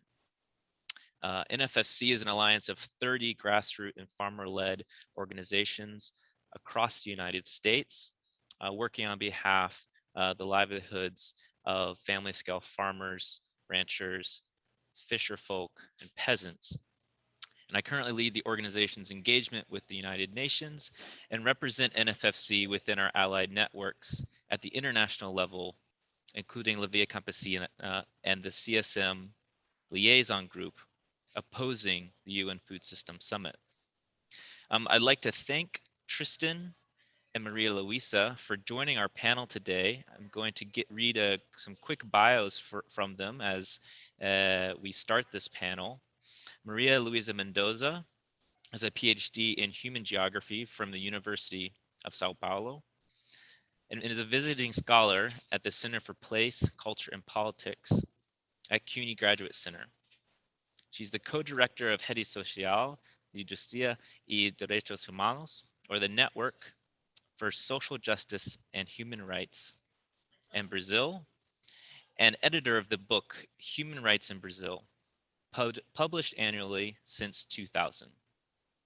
Her research includes history and political economy of agriculture, food, land, and water systems, and geopolitical processes of resistance by rural social movements in Brazil and internationally. We also have Kristen Quintibido, who is the national campaigner at ActionAid USA. He works with grassroots organizations and allies through national networks and coalitions to build support for food, agriculture, climate, and land policies that work for communities and the planet. He also works to connect grassroots organizations in the US to international social movements and bring frontline leaders into global policy spaces, particularly around the human right to food. He has a Bachelor of Arts from the University of Maine and a Master of Arts in Philosophy from the New School for Social Research. So welcome, Maria Luisa and Tristan. So today we're going to talk about land rights as a cornerstone issue for food sovereignty, agroecology, and human rights.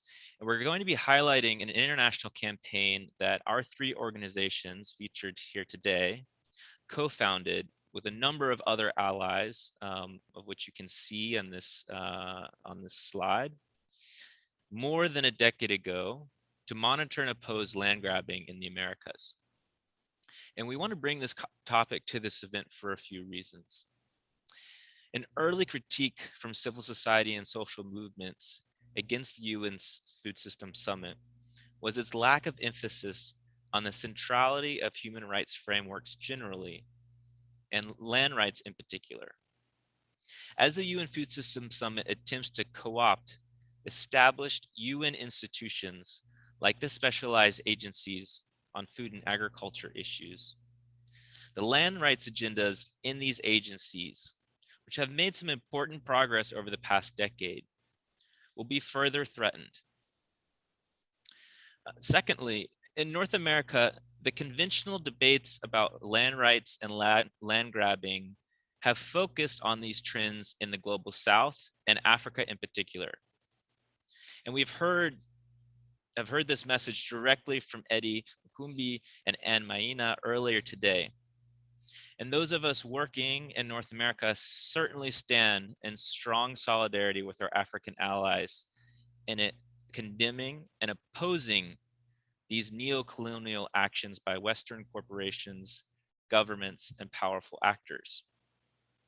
But it's critical that we recognize how much of this land grabbing and how this land grabbing in the global South is being financed, as well as recognize that land grabbing takes place in North America too, consistently targeting, in particular, people of color.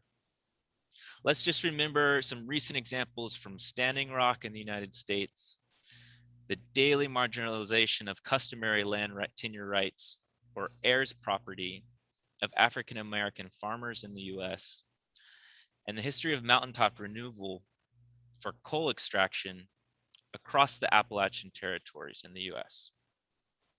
But I believe the public is starting to take notice.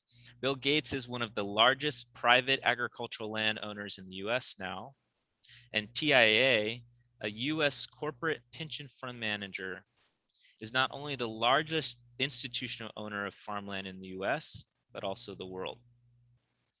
So this topic is finally emerging into the realm of public discourse in North America, and it's critical that we link the land grabbing stories and struggles beyond the North American region to the other regions where we're hearing from allies today so that we can see the whole picture. Finally, we'll go into this more in the panel, but the false solutions to the climate crisis, such as carbon markets, are increasingly closely linked to land governance issues. Land investments, which some years ago may have just been an economic risk management strategy, now are being seen as an opportunity to grab public green investments as new potential revenue streams by these corporate actors. And the emerging focus of the UN Food Systems Summit on innovation and digitalization risk pouring gasoline on this fire. So I'm going to turn it now over to Maria Luisa to talk about the processes of land speculation and how our campaign kicked off more than a decade ago. So Maria Luisa, the floor is yours. You have 15 to 20 minutes. Please remember to mute any notification sounds on your computer or phone, and please speak slowly for the interpretation. Thank you. Take it away. Thank you very much, Jordan. Very happy to be here to participate in this conversation. We started in my organization to look into this process of speculation with farmland back around 2010, after the economic crisis, the global economic crisis of 2008, and after the collapse of the housing market in the US. We identified that financial corporations started to target farmland as a new economic financial asset. And the way we found that out was because we were looking into the joint venture of a company called Cosan, which is the largest producer of sugarcane in Brazil, and the oil corporations, the Dutch oil corporation Shell. They did a joint venture and formed the largest producer of ethanol in Brazil. So what was happening at that time was that we were denouncing the expansion of sugarcane monocropping for the production of ethanol, showing that an extensive monocropping could not be sustainable. So that type of production system of agrofuels could not be sustainable and could not be considered green energy. So when we were looking at that and announcing that process, and also looking at how oil corporations were taking over the ethanol market in Brazil and all over the world, we found out that this sugarcane company, COSAM, had established a new type of subsidiary called Radar. And that was a new type of corporation in Brazil, was a rural real estate corporation dealing with the Brazilian land market, buying land and renting land, not just for sugarcane, but for other crops, mainly agricultural commodities. And then we found out that the main source of funding for that corporation was TAA, which is a pension fund based in the US, but TAA also receives funds from other pension funds in Europe and in Canada. So after the global economic crisis of 2008, many agribusiness corporations in Brazil went bankrupted. But because of this new type of funding, financial corporations entering the farmland marketing, that was the reason why agribusiness corporations were able to expand monocropping plantations in Brazil with huge impacts, social and environmental impacts. So GA did not disclose the location of the farms, but even before we started to do grassroots research to look into that, the concrete impact of GA presence in Brazil, we knew two things. We knew that when a large corporation such as GA, a very large pension fund, sets up a fund to buy farmland around the world, not just in Brazil, but in other parts of the world, that already creates pressure on local communities, rural communities, and small farmers, because there is this rush, to buy farmland, and that's the process of speculation that we talk about. The second point is that although the main objective of these corporations is control over land, in order to justify that, there is then an incentive for the expansion of monocropping plantations. And we all know that no type of extensive monocropping plantation can be sustainable, as they claim, these corporations claim that they put out sustainability reports, but as we also saw in the early panel, these large plantations demand large use of chemical inputs with huge environmental impacts that destroy the soil, destroy water sources, destroy biodiversity, so that over time decrease agricultural productivity.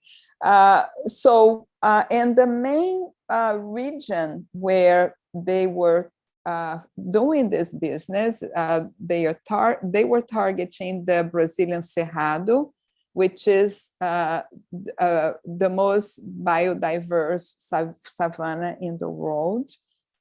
The Cerrado is like an upside down forest. The trees are relatively short, but the roots go on and on and on for many kilometers. So it's also an important source of underground water. And the destruction of the Cerrado changes the rain cycles in the whole hemisphere, from the Amazon region to the south part of the Americas. So there is a change in rain cycles, and of course that creates severe droughts and floods, which is also, of course, related to climate change. We also, it's important to point out that industrial agriculture is a main cause of climate change, because it's based on chemical inputs that are based on fossil fuels. So anyone who is promoting this type of system is actually contributing to climate change, and this is not about the production of food. It's about just the production of a few commodities for export. In the case of Brazil, sugarcane, soy, timber, and beef. So that's why we are also supporting indigenous peoples in Brazil that are calling for a boycott of these 4 commodities. So we then started to do grassroots research and work with local communities in the Brazilian Cerrado to support them in their resistance against land grabbing, because this process creates displacement of rural communities. And all of this was done in public lands. In the Cerrado, there are plateaus, there are flat lands, and that's where the monocropping plantations expanded. And that was a place where local communities used collectively to raise small animals and to collect plants and fruits. And then in the lowlands, in the valleys, are the places where they have their housing and also food production. But because of the huge amount of chemical inputs and also spray of pesticides from airplanes, the pollution from the flat plateaus goes into the lowlands and affect water sources and food production of local communities. So there are several types of social and environmental impacts. So by having information about why that was happening, what are the main players in that process, the communities then started to organize and fight for land rights. We also started to denounce this process of illegal land grabbing, because in Brazil it's very common that local land grabbers partner with foreign corporations. They grab the land, they produce fake land titles, because like I said before, everything used to be public land in this region. And so they fake land titles, they put the land in the markets, and we started to denounce that process. And the communities now are in a very important moment of organizing collectively to demand collective land rights. And we're talking about indigenous communities, peasant communities, and quilombola, which are the rural Afro-Brazilian communities.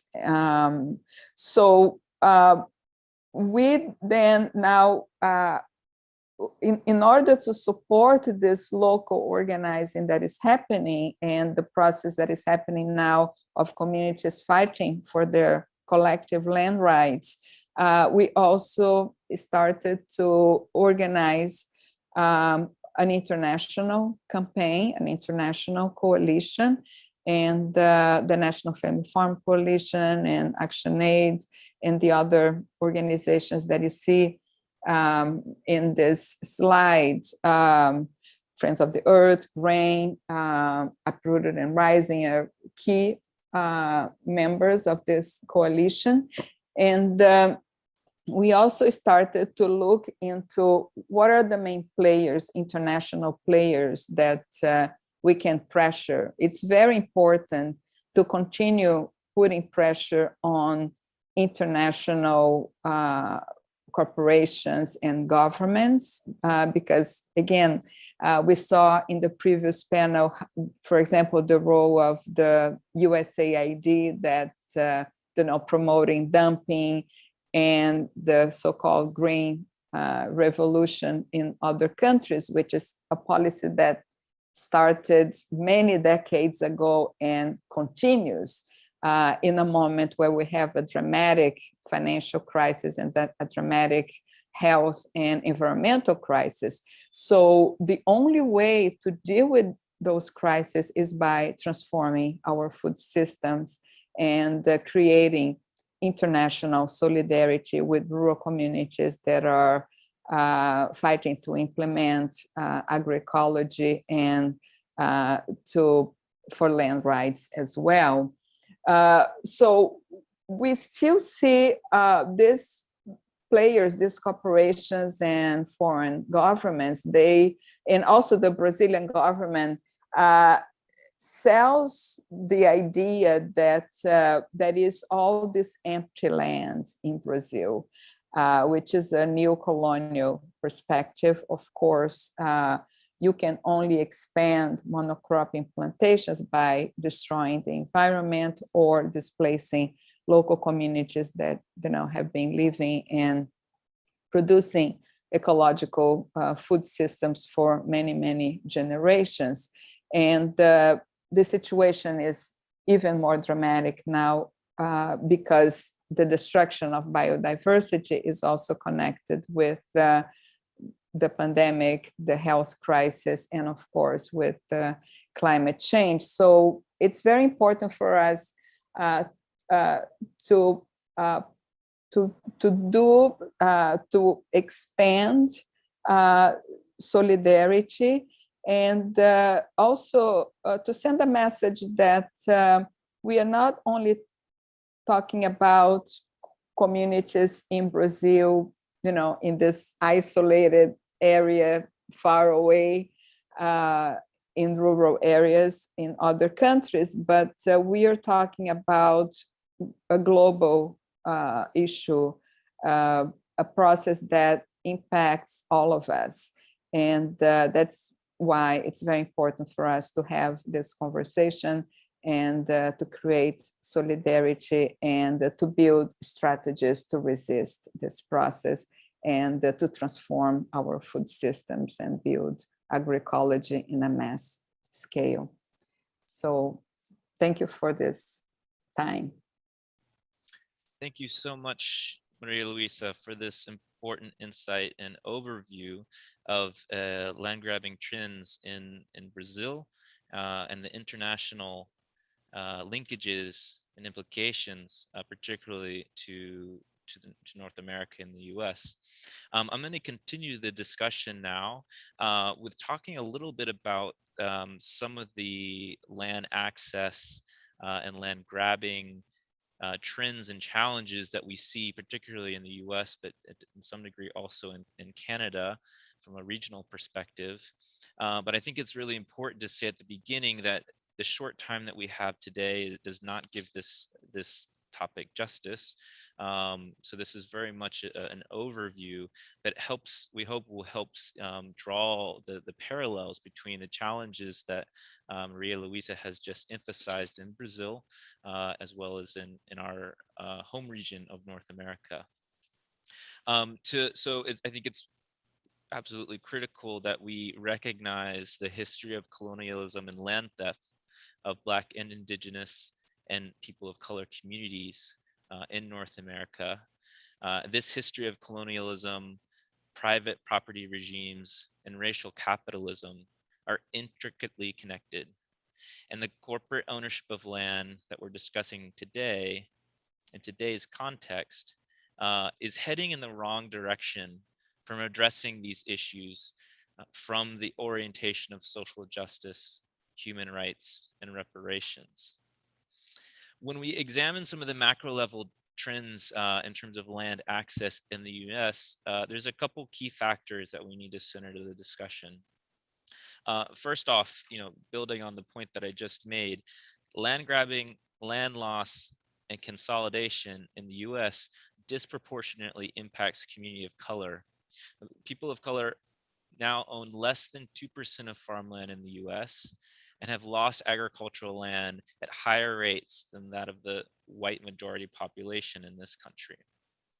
A number of factors have contributed to this trend, including violent displacement, political failures to recognize and enforce treaties with indigenous communities, and discrimination in access to resources and services. These challenges are ongoing. This is not a thing of the past. And we need to recognize that as one example of how this issue continues today, 40% of Black state-owned farmland is under customary or insecure land tenure arrangements in the US, which in some ways mirror some of the insecure land rights challenges that rural communities in Brazil are facing that Maria Luisa has just mentioned. A second important point to touch upon is the reality that many of us know that the farmer demographics in the US is headed towards an aging farming population, which means that more than 400 million acres of farmland, or about 45% of the current agricultural land in the US, is expected to change hands in the coming decade. This is going to have major implications on who will be stewarding the land over the coming years, when at the same time we must be making significant steps to address the climate crisis. When we talk about and talk to young farmers in our network and in our allies networks about the challenges that new and beginning farmers have to entering agriculture, access to land and access to financial resources are consistently raised up as the key barriers to entering farming. We see farmland in the US increasingly being financialized. So in 1970, the average acre of an American acre of farmland cost about $1,000 US dollars, which is adjusted for inflation in today's terms. Over the past 5 decades, up until the present day, that price has more than tripled to over $3,000 per acre. So this means that the median 440 acre farm in the US that would have had a value of $444,000 in 1970 is now worth $1.4 million. This is obviously a major barrier for a new or beginning farmer to be able to find this kind of capital. And this, just the fact of these land prices favors corporate entities, both domestic corporations and corporations from abroad, that can recruit capital and outcompete bidding for land compared to individual farmers. We've seen increasing consolidation from these factors. Farmland investment has doubled in the US over the past decade, and $3.4 billion have been invested just by US pension funds in US farmland. This has contributed, no doubt, to 8% of farms controlling 40% of farmland in the US. So this increasing trend towards farmland consolidation and a disparity between small-scale producers on very small plots and large-scale corporate actors owning very large tracts of land is certainly on the rise. And we have seen this history across the Americas for some time now. It's also really important to recognize the financial pressures that push many small-scale farmers and peasants to have to sell their land in order to survive. We have rising production costs in North America, like many other regions. And we see increasing corporate control in all aspects of our food sector, which put significant downward pressure on producers and limit their ability to get fair prices so that they can sustain their livelihoods, steward the land in a responsible way, and feed their communities.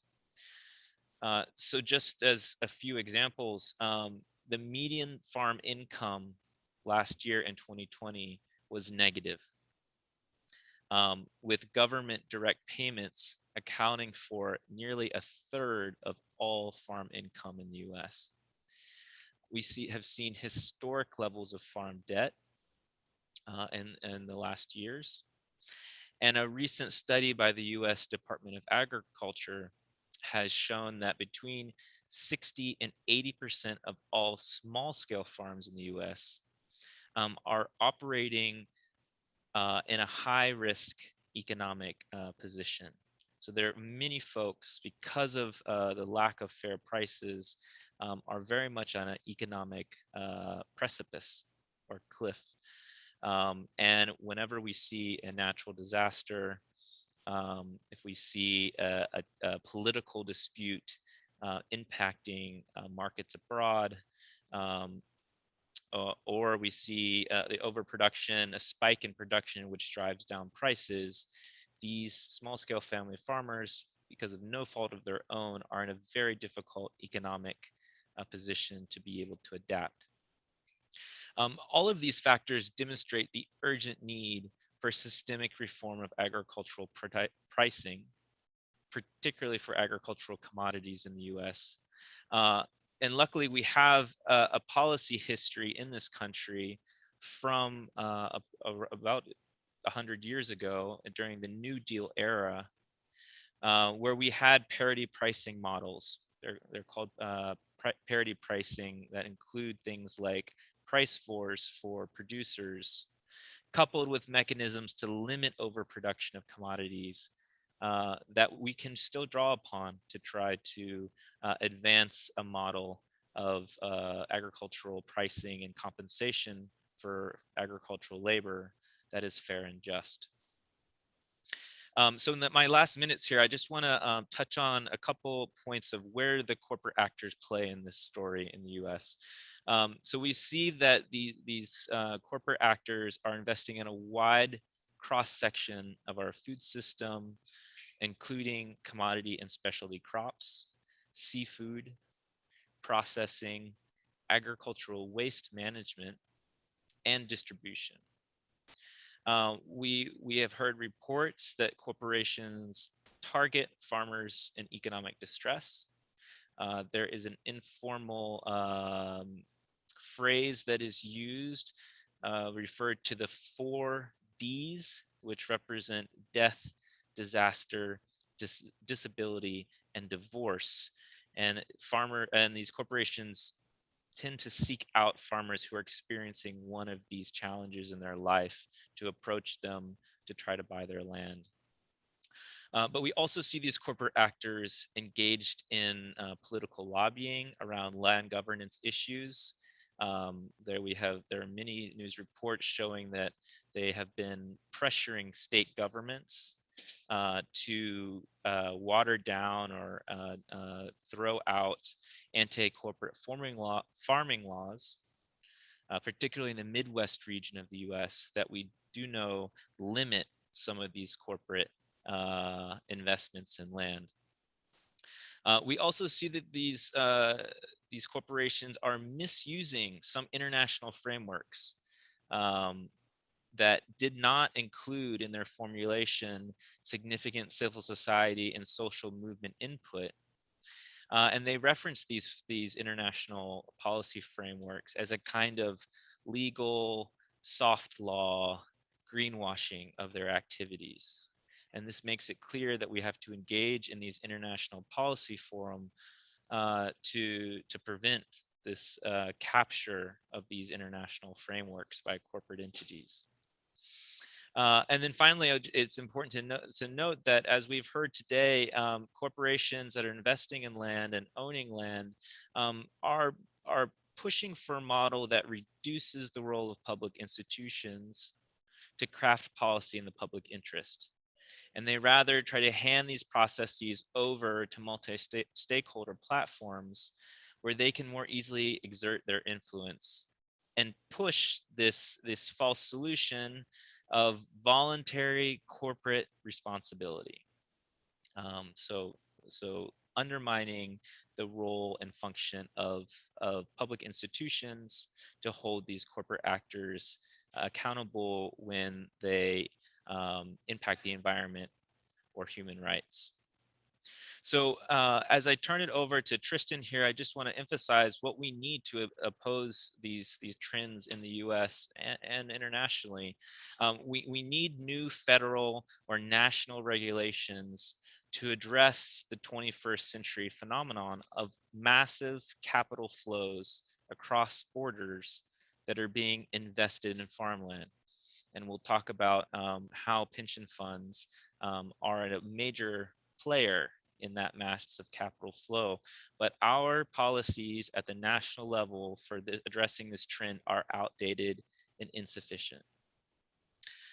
We also must push our public institutions at the local, state, and national level to recognize the policy wins that have been made by civil society and social movements at the international level over the past decade. And this means pushing for implementations of the UN voluntary guidelines on the governance of tenure, but more importantly, the groundbreaking UN Declaration on Peasant Rights that was passed in 2018. Certainly also we must continue to push for the enforcement of the UN Declaration on the Rights of Peasants, the rights of indigenous peoples as well. So with that framing and some perspective on the challenges from the grassroots level and the farmer level in the US, I'll also now turn it over to Tristan to discuss our common campaign and how we're pushing in these directions in a mode of solidarity. And Tristan, the floor is yours for 15 to 20 minutes. Thank you. Thank you, Jordan. Thank you, Maria Luisa. My name is Tristan Quintibido. I'm the National Campaigner at ActionAid USA, which is a part of the ActionAid International Federation. And I just want to say that we've been involved in this campaign for about the past 5 years and are very honored to be speaking at this event and in conjunction or to raise up alternatives and challenges to this corporate agenda at the UN Food Systems Summit. As Maria Luisa and Jordan have outlined, this new wave of land grabbing is originating with institutions based in North America and in the global north through the financialization of farmland, turning farmland into a financial asset class. But of course, the global north is also a target for these grabs. And this is important because one view of many institutions is that the US and Canada are not targets for agricultural development, or that we don't have problems with our agricultural systems, and therefore we can't have land grabs. And so I think this is an important campaign to address this blind spot. And it also means that we in the global north and in North America have an obligation to take on these issues and to build international solidarity around them. I just want to start my presentation by saying that our campaign in the US, the campaign we're involved in is a multi-continental effort. But within the US, we are dealing with the collision of three crises or three phenomena, and one of which is a crisis in the financial system, which Maria Luisa emphasized, but it's a particular crisis in the pension system, the retirement system, which has been in the United States underfunded for a long time and reliant on speculative financial activities. And of course, there's the agrarian crisis that in the United States that Jordan emphasized, the loss of family farms, the overexploitation or the continued exploitation of landless farm labor and undocumented in particular, and the increasing price of land, as well as agribusiness's own legitimacy crisis. And then the third crisis is the climate crisis, which is not only threatening agriculture, but is caused by this agribusiness model and the solutions to which they're driving more corporate, trying to promote the corporate agenda.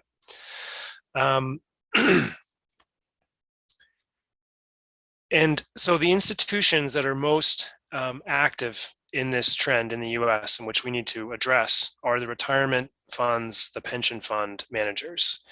And one of the reasons why I'm involved personally and why our organization is involved is because our own retirement fund manager, this company TIAA, which is the biggest and the most prominent, manages our nonprofit retirement savings. And they also manage, over 5 million workers' retirements, primarily in the education sectors, the nonprofit sectors, and the healthcare sectors.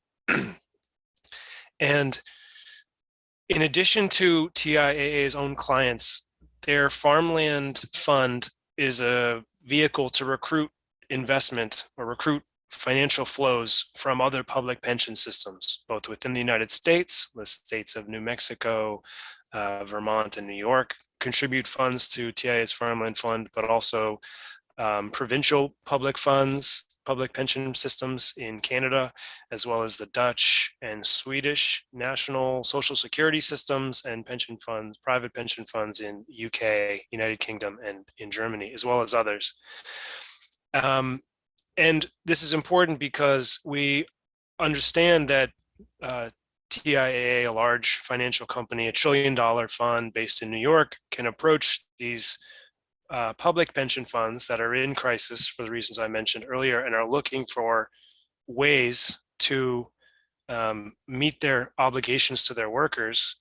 And they can tell them investing in farmland is safe, financially safe, potentially lucrative, sustainable, and very smart. And you'll look very good when you do this. But of course, these pension funds do not have the capacity to verify any of these claims.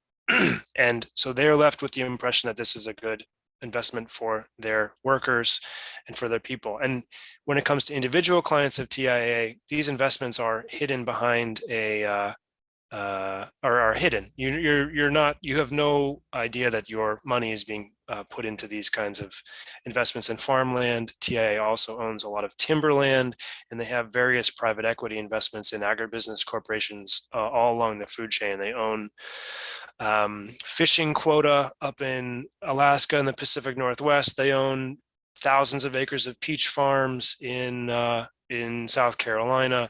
They own industrial egg processing and almond processing factories and all kinds of other things.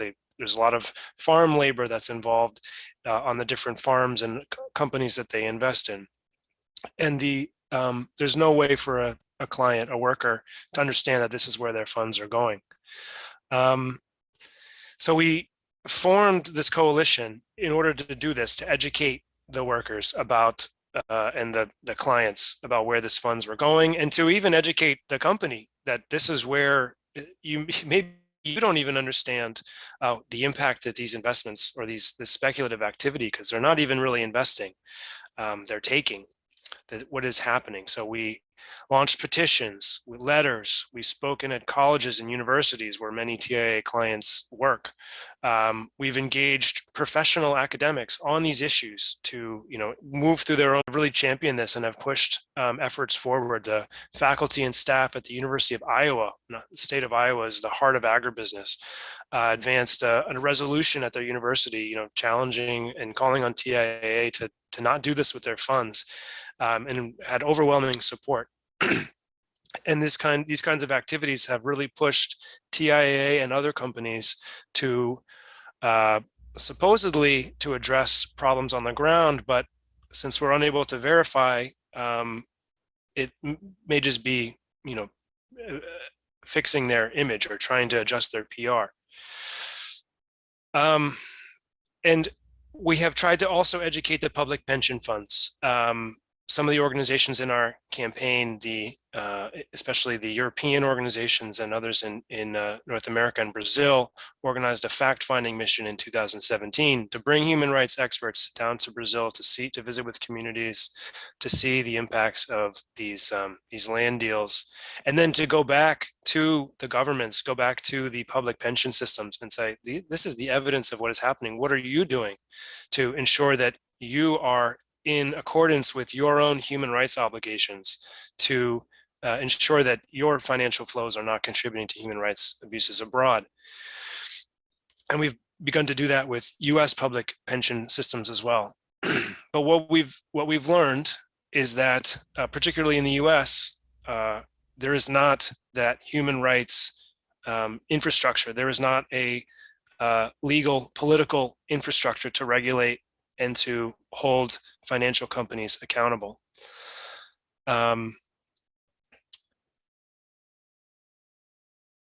So we have had to engage with policymakers to find ways to do this. And there's been, many different, small pieces of legislation which have been proposed, or ideas to tighten up this program or that program or this agency, but nothing that can really do what is needed to do. And it's very challenging in the US context, because the US has not signed or has not ratified the many human rights frameworks or instruments, including the ones that which govern the right to food, the right to land, the rights of peasants, and so forth. And it's also a challenge because the financial system does not want to be subject to human rights or to government regulation. They want to regulate themselves. And when it comes to ensuring that their investments or that their financial activities are good, they want to be the ones who determine that with, as Jordan mentioned, their own principles for social responsibility, which are written by them or by entities that they provide funding to. They want to use what's called ESG criteria, which stands for economic, social, and governance criteria, to rate investments and then only invest in the best ones. But again, these are not, the criteria is not available to public scrutiny or independent monitoring. So what we've learned, in fact, is that these farmland deals from TIA are rated very highly by ESG screening companies, and that if you were an investor, you would see this and say, well, this is a good idea. And it's not until this campaign brings stories and evidence of what is happening that investors don't know what to do. And suddenly they realize that they've entered into something that they don't know how to get out of, because it's very different to divest from a stock in a fossil fuel company. It's pretty easy. You can do it in a second. It's very hard to divest yourself from a piece of land you just acquired for hundreds of millions of dollars. And what we've also learned is that this rush to grab farmland by financial companies and also timberland, as mentioned, and other investments, it's not just something like a fad or a trend or something that they now see as a lucrative investment. It's actually quite a bit bigger than that, we're learning, because this climate emergency has also created a legitimacy crisis for the financial industry. They are increasingly being the target for climate divestment campaigners, because the government is not acting. We need to also push on the private sector to get some movement on this crisis, and they're under a lot of pressure to move their money out of the industries, out of the sectors, out of the companies who have created this crisis. But of course, they don't want to do that because it would jeopardize the status quo. It would jeopardize their own position, and it would create a new world that they don't want. And instead, they have embraced the idea of achieving net zero, not zero, but net zero, which allows them to offset all the emissions they're responsible for.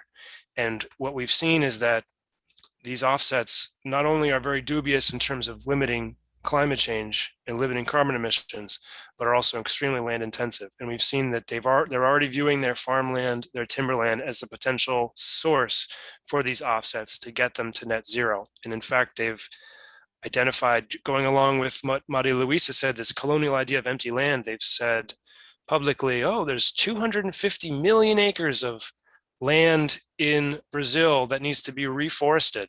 And presumably, TIA or other actors can just grab that land, reforest it, get carbon offsets. No mention of communities, no mention of any kinds of complications or any kinds of obligations to the people living there.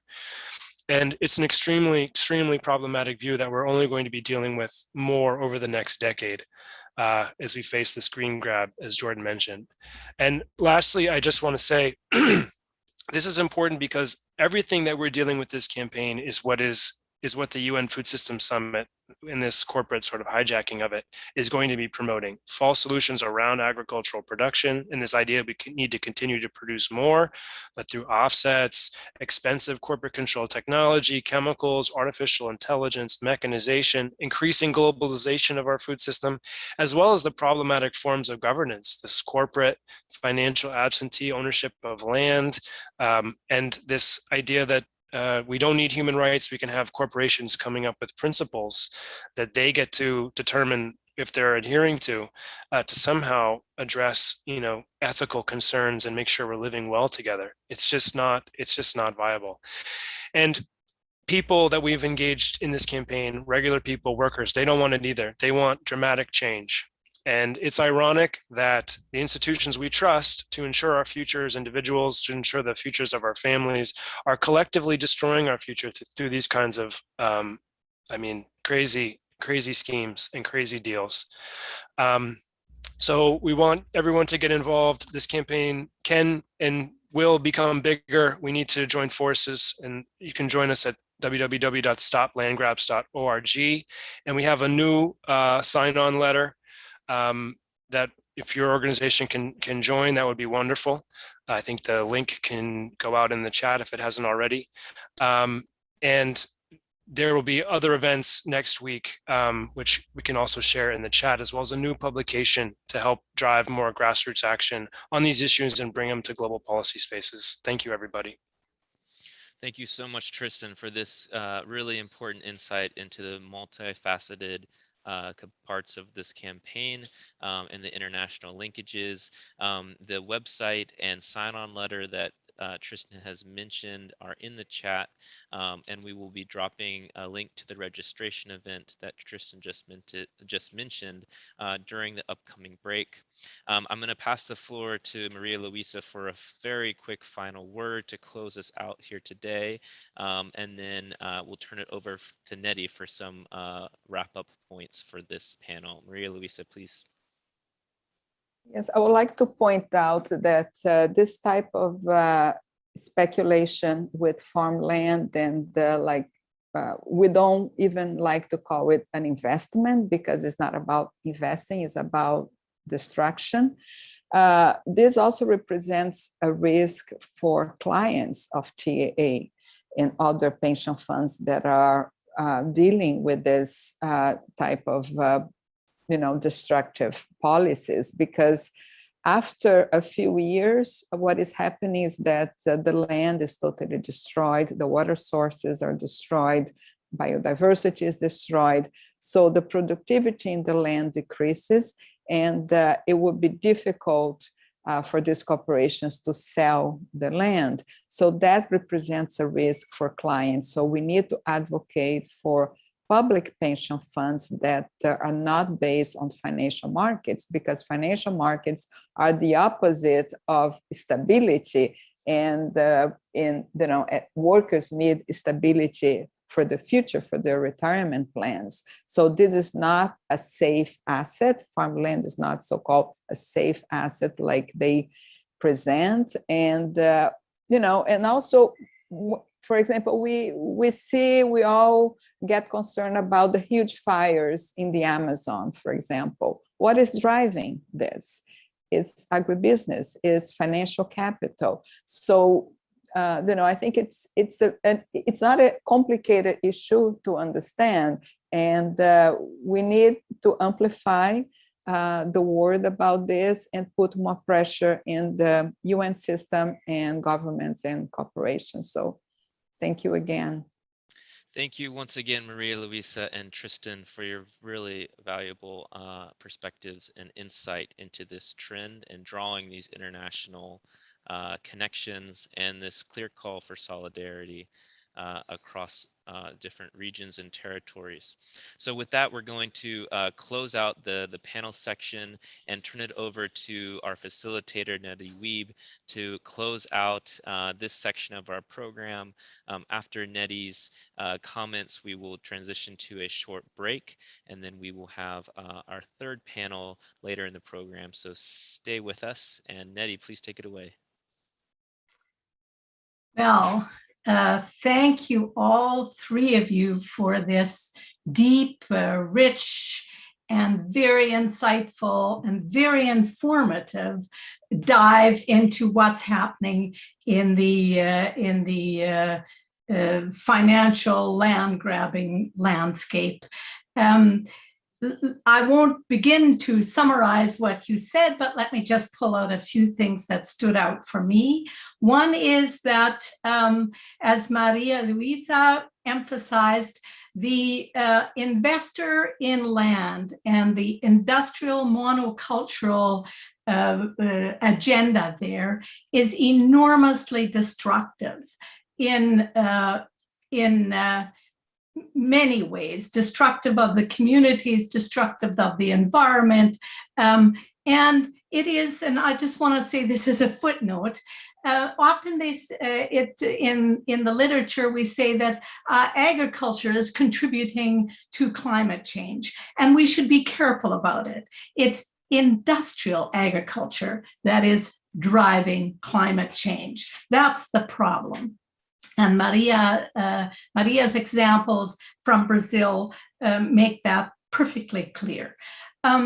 I want to say that Jordan's presentation on what's happening to farmers, aging farm populations, and the sort of corporate actors who are vultures in some ways, targeting those who are most vulnerable, is a very familiar story here in Canada, across North America.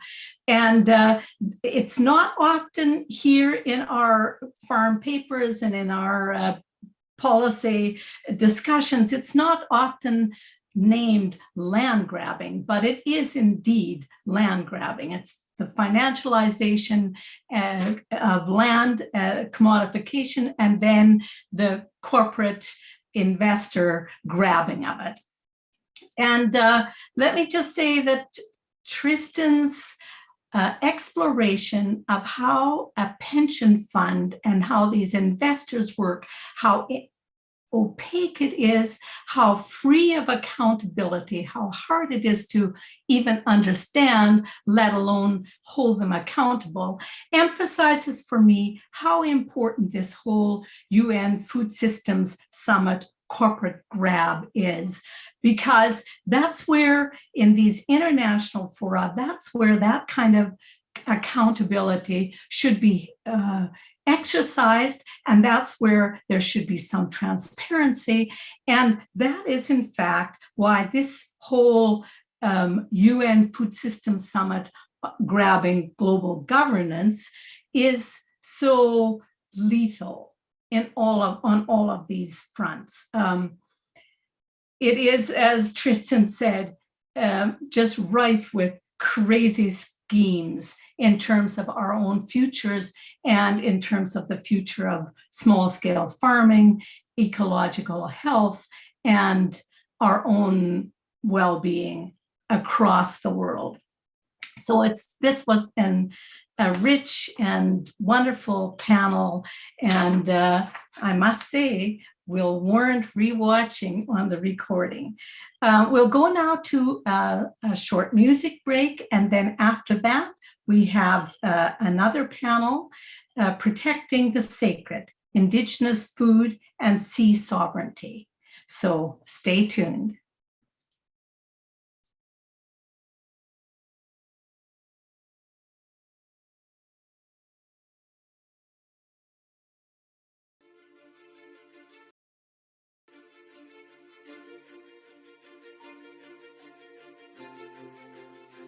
Food sovereignty is the right of peoples to healthy and culturally appropriate food produced through ecologically sound and sustainable methods, and their right to define their own food and agricultural systems.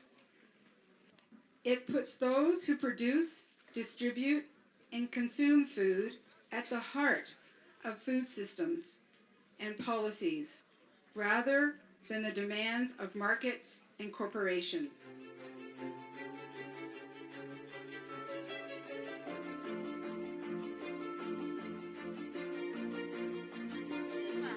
Nous le faisons brique par brique, en vivant dans des cases construites à la main, dans le respect de la tradition locale et en consommant des aliments produits et préparés par la communauté de Sélingué. Nous avons baptisé notre démarche collective Nieleni, en hommage à une légendaire paysanne malienne qui nous a inspirés, une femme qui a remarquablement cultivé les terres pour nourrir les siens.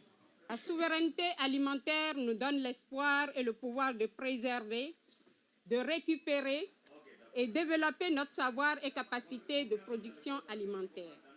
Elle représente une stratégie de résistance et de démantèlement du commerce entrepreneurial et du régime alimentaire actuel.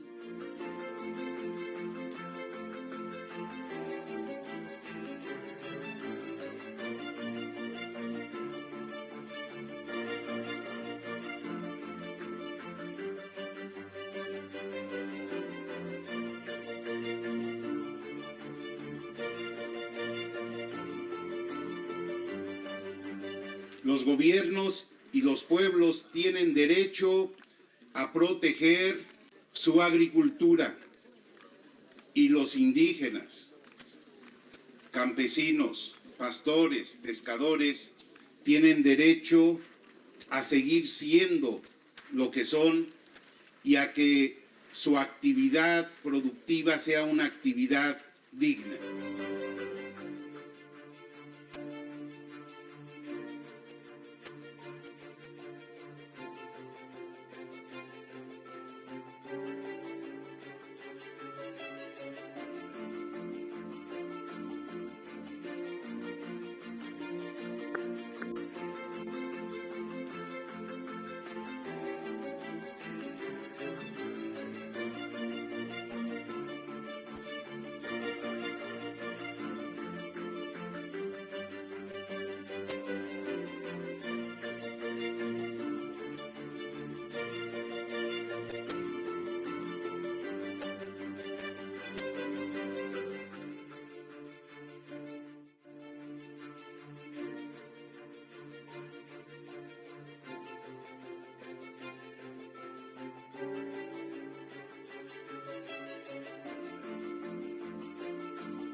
On September 23rd, the United Nations will hold a food system summit in New York. Under the guise of the UN system and despite sleight of hand language about equal opportunities, this summit represents a hostile takeover of world governance by corporate forces and the billionaire elite. Today, social movements are standing up for democracy and against big capital's devastation of our lands, farms, and communities. This is Camila Escalante reporting for Via Campesina North America.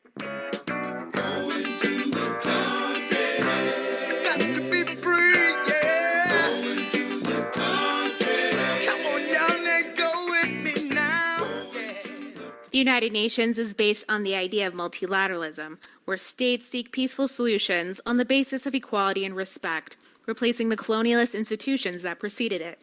That's why for decades, the United States government has pushed for things like G7 and NATO forms of control over geopolitics. As far-right governments have pulled back from multilateral institutions like the UN and the WHO, corporate actors have been moving in.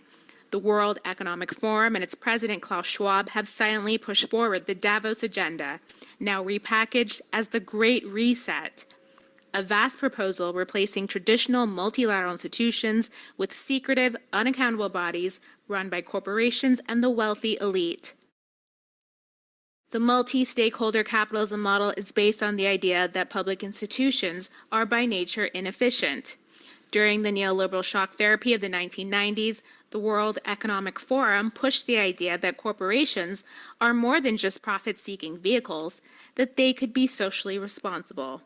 Now Davos would argue that transnational corporations are social actors, which needed to be included to make decision-making truly democratic.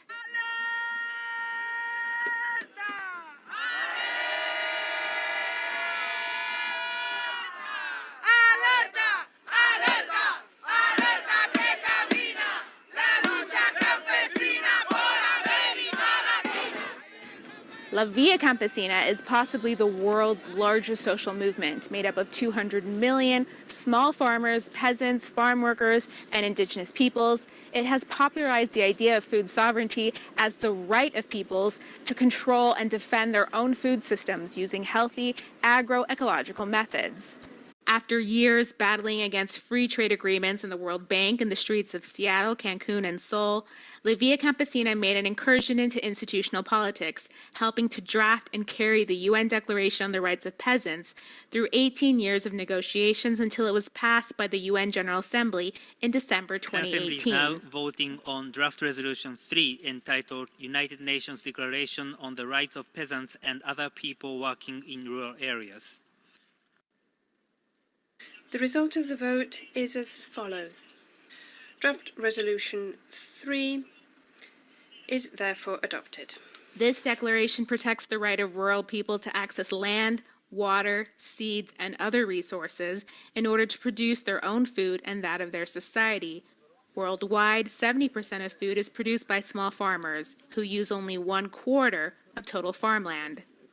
Meanwhile, the Bill and Melinda Gates Foundation created the Alliance for a Green Revolution in Africa, or AGRA, in 2006. AGRA promised to double yields and incomes for 30 million families, while cutting food insecurity by half in 13 African countries by 2020.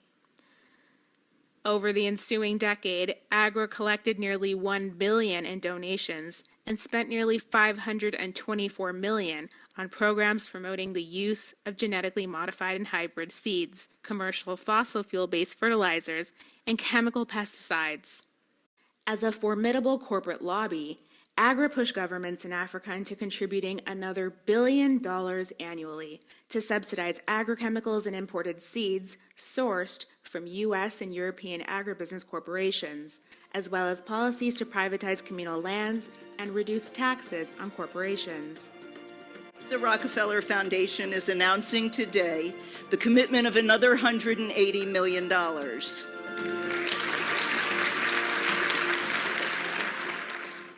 After 14 years of mega philanthropy's knee on the neck of Africa, a 2020 Tufts University report showed that in AGRA's 13 focus countries, hunger had jumped 30%, as farmers were pushed to abandon nutritious, traditional polycultures to focus on monoculture fields of imported corn seed. Opposition to AGRA's corporate takeover of the African countryside is part of what drove La Via Campesina and farmers across the continent to demand a place at the table in UN debates about food. After the World Food Crisis in 2008, the UN Committee on World Food Security was reorganized to allow social actors such as La Via Campesina to participate as non-voting delegates in debates about food policy. 3 consecutive UN Special Rapporteurs on the right to food have largely endorsed La Via Campesina's proposals. Redistributive land reform and agroecological farming can end hunger while dramatically reducing agriculture's contribution to problems like greenhouse gas accumulation in the atmosphere, pollinator population decline, and freshwater scarcity. Secretary General, floor is yours, and welcome to Davos. Thank you very much. It needs to be a multilateralism in which not only states are part of the system, but we need to make sure that we bring together into this multilateral system the voice and the influence of the business community. Thank you very much. In June of 2019, the Office of the UN General Secretary, without previous discussion in the General Assembly or in any other intergovernmental process, signed a strategic partnership with the World Economic Forum. The Secretary General is supposed to be the world's leading advocate for multilateralism, the idea at the core of the UN. Instead, he has effectively endorsed multi-stakeholderism, the core idea of the Great Reset. In short, we need a great reset. Your Royal Highness, Professor Schwab, I send you my warmest greetings and best wishes on the launch of the Great Reset. The upcoming UN Food Systems Summit was initiated through a partnership with the World Economic Forum, with limited participation of other UN bodies, such as the Food and Agriculture Organization or the Committee on World Food Security that traditionally handle food policies. In contrast to previous food summits, there was no intergovernmental body that convened the summit. The current president of AGRA, Agnes Kalibata, was named as special envoy to the summit, a clear sign of the hand of the Gates Foundation. The lack of transparency and corporate agenda of the summit were denounced in an open letter signed by over 500 civil society organizations in March of 2020. To salute the leadership shown by the United Nations Secretary General, Antonio Guterres, and his special envoy, Agnes Kalibata, who have so brilliantly mobilized the world in the run-up to this first-of-its-kind summit. The aim is to join the dots between the investors and genuinely investable projects. And I see the food production sector as offering a range of incredible investment opportunities. The summit will try to erase the last 15 years of progress in recognizing human rights in food systems and instead promote false solutions like zero net emissions, soil carbon pricing, and a new deal for nature that in practice put more control over land, biosecurity, and water in the hands of elite and secretive bodies run by corporations. Nous croyons justement en la souveraineté alimentaire. Nous croyons justement à une méthode d'agroécologie. Nous croyons aussi pour une méthode de l'agriculture familiale et l'agriculture paysanne. We will not let big business, those who created the environmental crisis, co-opt our language or write our future. Farm workers, migrant workers, and small-scale agroecological farmers. Farm workers, migrant workers, and small-scale agroecological farmers feed our people and build the movement to change the world. El movimiento campesino se une a nivel mundial contra la captura corporativa que promueve el agronegocio. Hey, yeah. Out in the country.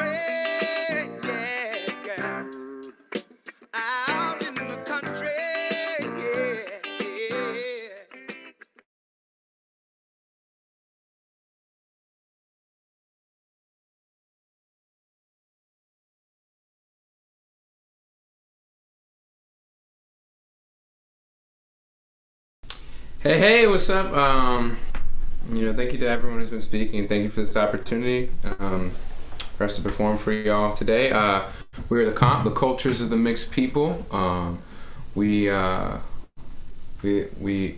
a band set out to speak out on Black liberation and to show up through the lens of mixed race identity. And here we are, just talking about food sovereignty and wanting to, just through this song called "When Will We Get to Live," addressing that question that I feel applies to so many all over the world, and I hope that this resonates with y'all. This was inspired by a shooting that happened last year in 2020, where a young assailant showed up with an AK-47 who happened to be white and got a free pass from the police to potentially open fire on civilians. And he did fire into the crowd, and it's just awful what people can get away with in this modern day and age. And so I'd ask the question, when will we get to live? When will we as people of color, when will we as Black and Indigenous people get to live and get to have the same great level of self-determination and freedom? So I hope this resonates with y'all. Yeah.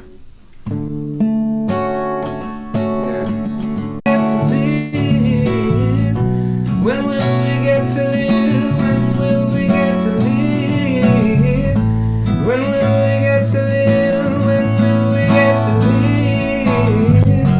When will we get to live? When will we get to live? We got a right to live. We got a right to live. We got a right to live. We got a right to live.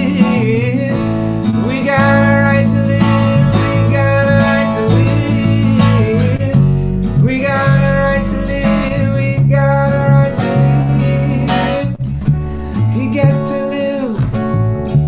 When our brothers and sisters are dying, he gets to live. When our mothers and fathers are crying, though we tell true. They keep on lying. They get to live. When will we get to live? Tired of the scraps, screaming and scraping our knees, breaking our backs, while breaking barriers just to receive meager samples of what should feel like victory. Yet the moment we step just an inch out of line, they define the way we get to live. We don't have to keep giving them permission, as they gaslight and denigrate and steal our volition. Oh, we hold the power and we hold the ambition. We got a right to live, we got a right to live. Will it look like white suburbia turned to condos and skyscrapers? Bulldozers to the Bezos house, recycle what's left for paper. Turning that paper into currency, turning the dreams to vapor. The day we get to live, oh, when will we get to live? When will we get to live? When will we get to live? When will we get to live? When will we get to live? When will we get to live? When will we get to live? When will we get to live? Oh, we got a right to live. We've got a right to live. We've got a right to live. We've got a right to live. We've got a right to live. We've got a right to live. We've got a right to live. We've got a right to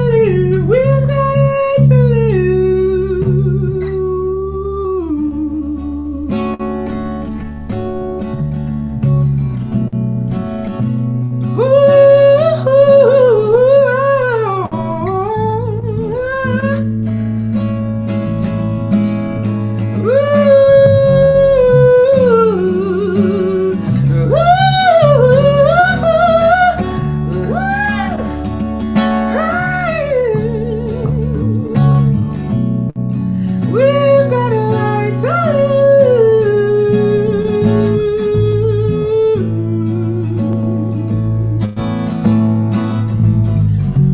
live. We've got a right to live. We've got a right to live.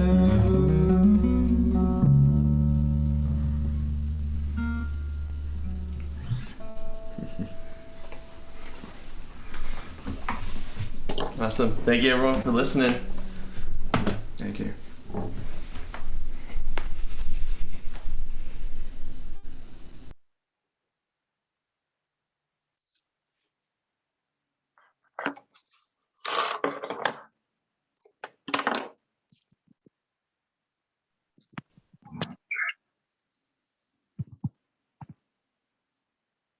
Corporate capture of food systems is not new. It's been building up since the 1990s with the introduction of neoliberal policies, privatization, opening markets, withdrawing state support to agriculture in the global south, and of course with the WTO and the agreement on agriculture, which has food as a commodity for export rather than a human right. Ces derniers 2 décennies, depuis 2007-2008, la crise alimentaire, les mouvements sociaux, la société civile s'est éveillée. Il a même introduit la FAO, il a introduit le comité. Et donc, il a organisé ce mécanisme actuel dont on parle. Et ça, de toute façon, on n'en veut pas. Les multinationales, les sociétés transnationales n'en veulent pas parce qu'elle est contre-force, contre-pouvoir. Et elles veulent affaiblir, stopper cette avance de ces mouvements sociaux. C'est ça, on comprend un peu ça. On sait très bien que nous sommes dans une situation où il faut organiser plus, où il faut parler entre nous plus. Et je répète toujours que si un continent, une région va faire beaucoup d'efforts, beaucoup plus que les autres, c'est l'Afrique qui devrait le faire. It's important to underline that corporations would never have attained the degree of concentration and power they have without the complicity of government. How is it that our governments can go against their own decisions, as exemplified by this so-called common position by the African Union regarding the Food Systems Summit? And this is one key concern that we are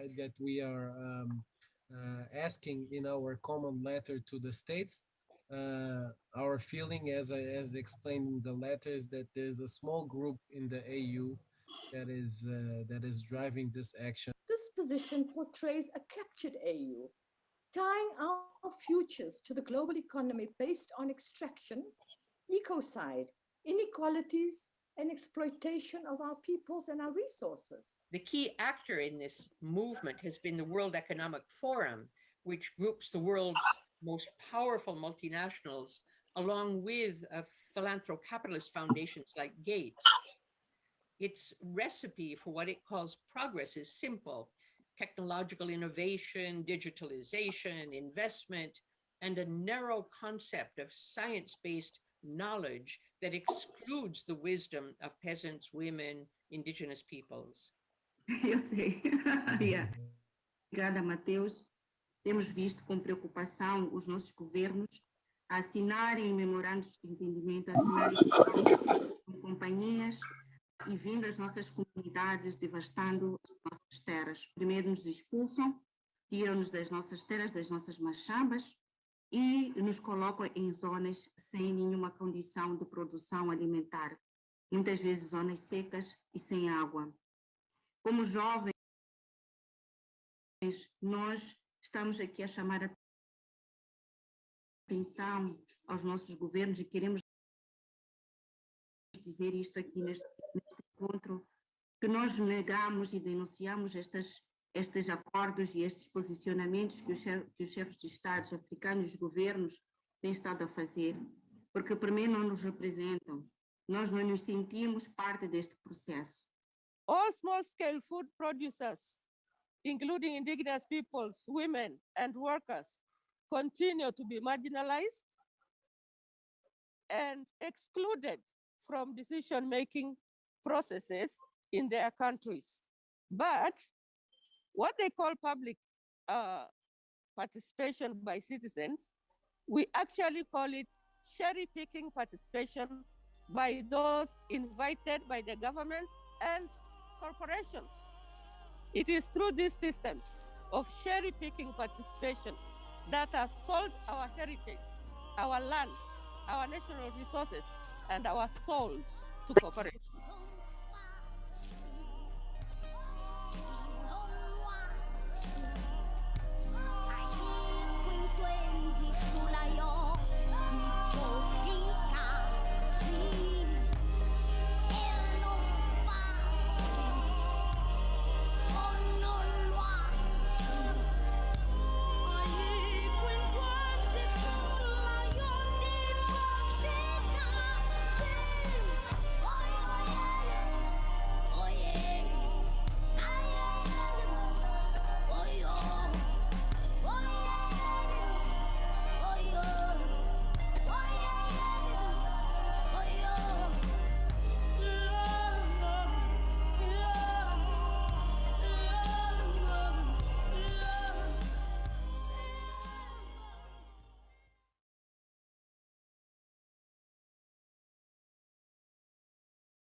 All right, should I get us started on the next panel? Hi, everybody. My name is Estefania. I use they, them pronouns, and I'm here to have the honor to facilitate the panel about what is sacred and protecting indigenous food and the sea for food sovereignty. And we have three wonderful guests, something to just, resonate with what's been shared so far. I feel very moved by a lot of what's been said today. And right now we have the opportunity in this panel to talk about the new frontier of the biotech industry, which we see as being the genetically modification of animals. And so, you know, we've already seen the privatization of land and healthcare and seeds, and now what we see is the privatization of animals. And so genetically engineered salmon has been, is the first animal designed for human consumption. And 3 of our panelists here today have a lot to say about that. And so also resonating a lot with the folks in Brazil, GE salmon was approved for sale in Brazil this year. And so that's one issue to pay attention to very closely, since there's a lot of happening in Brazil right now, and a lot of direct assault to indigenous people's rights happening right now in the Amazon especially. I was creeped out by the king's words of investment in fruit production in that video that we saw. And I think, you know, a lot of what we're going to speak today is to speak kind of on the other side of the commodification of food, and really bring to life all these topics. And so I wanted to invite John briefly. Thank you so much for your music. John, you just played. I wanted to invite you just briefly to share a little bit about the BlockCorporateSalmon campaign, and then we'll just get started. For sure. Yeah. Excited to be here in 2 capacities, in music and talking about this important campaign. So the BlockCorporateSalmon campaign is a fairly new campaign to a very long fight in, one, protecting salmon, but also fighting against genetically engineered salmon, which shouldn't even be called salmon. It's just a frankenfish is how we refer to it.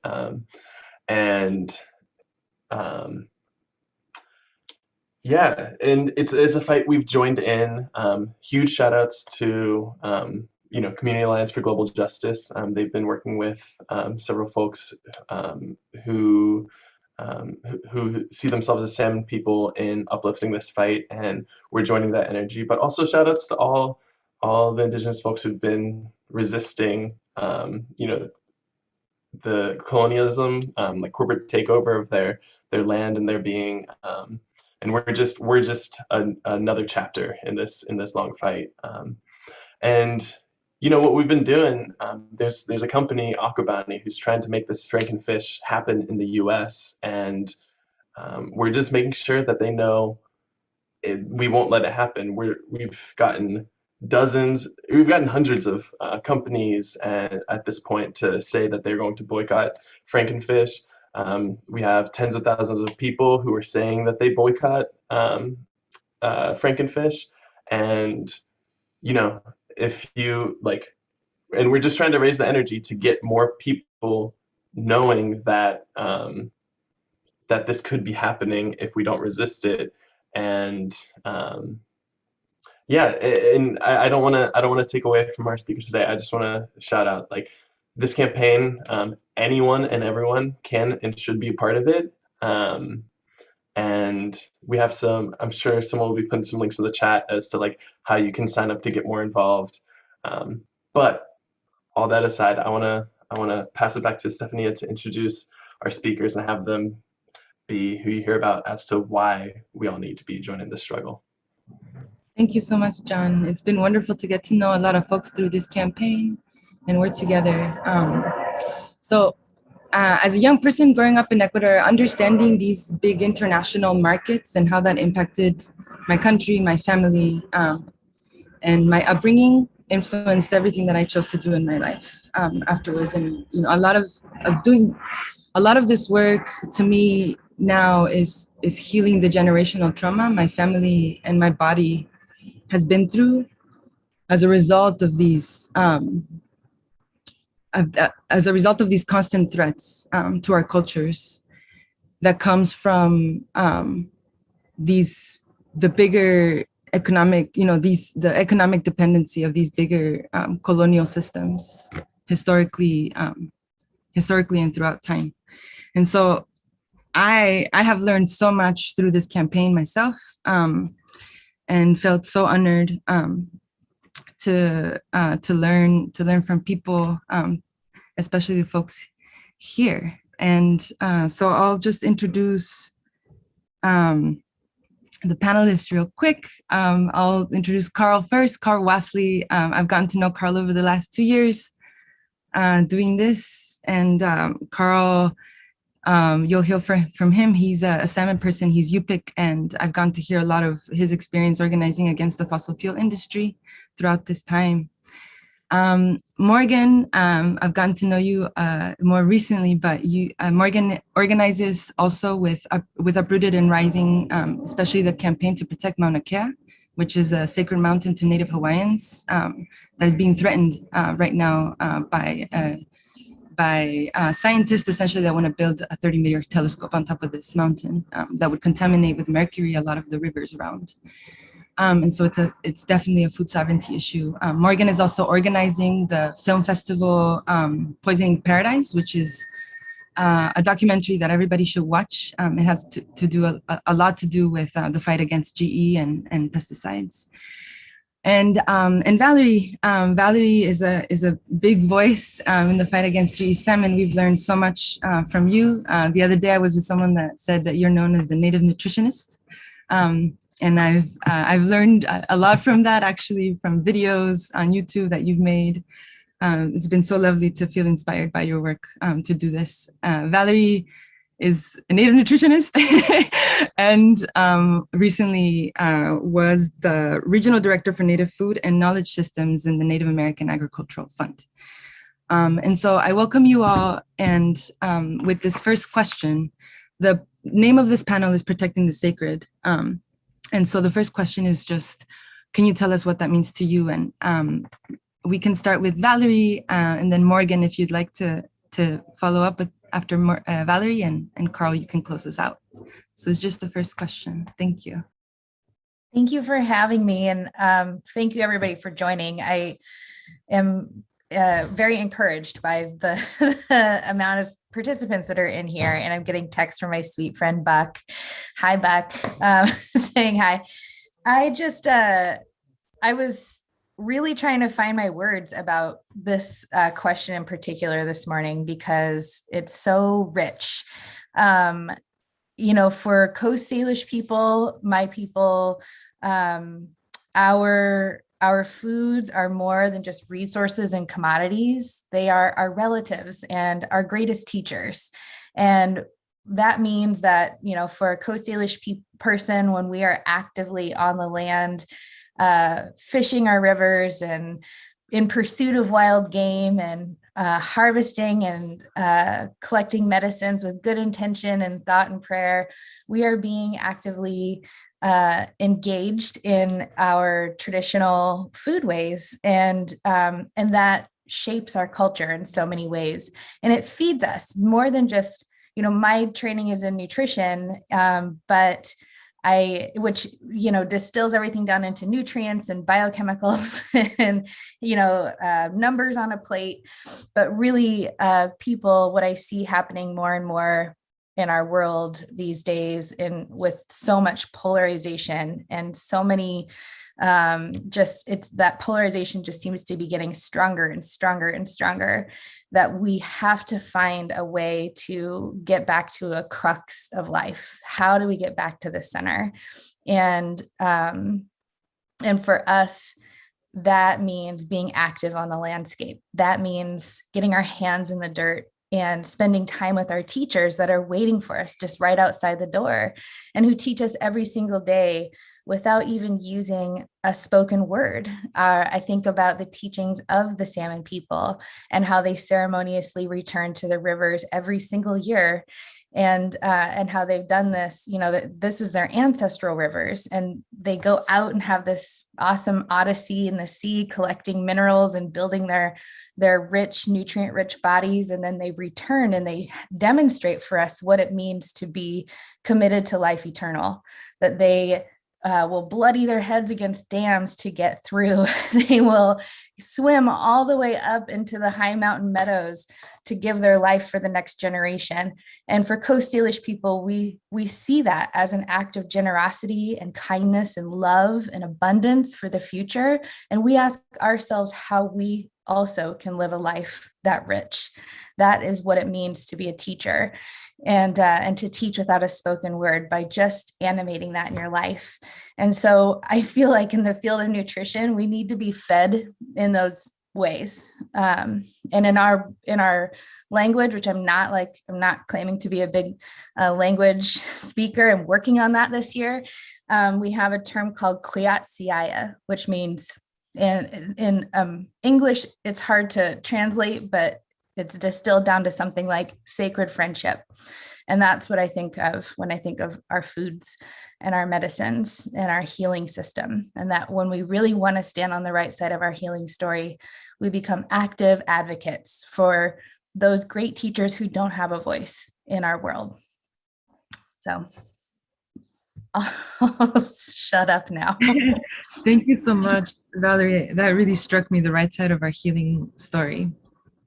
I find that especially with young people, trying to find a place to fight, I was born in a city. I didn't choose in a really busy city. And so now I have to reframe, how I approach nature, how I approach, things that weren't as accessible to me, and understand, everything from that lens, and open up my learnings to the world. So thank you. Morgan, talking about young people, would you like to tell us what protecting the sacred means to you?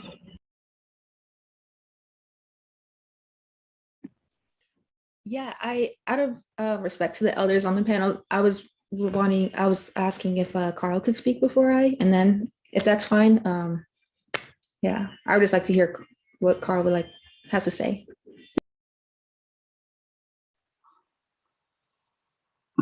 Well, can you hear me? Yeah. Okay, great. Would you like me to go next then, Morgan? Is that correct? Yeah, absolutely. First of all, my name, Angutagayak Angutak Mupik from the north, which is circumpolar Arctic is where I'm from. And currently I'm in Potawatomi territory on the freshwater coast here of Turtle Island, also known as North America. The freshwater coast is where I'm currently at. So I wanted to recognize I'm a traditional Potawatomi and Anishinaabe territories. So that's the first thing I wanted to share. When we're talking about protecting the sacred, I want to make sure that I give time also for the translations.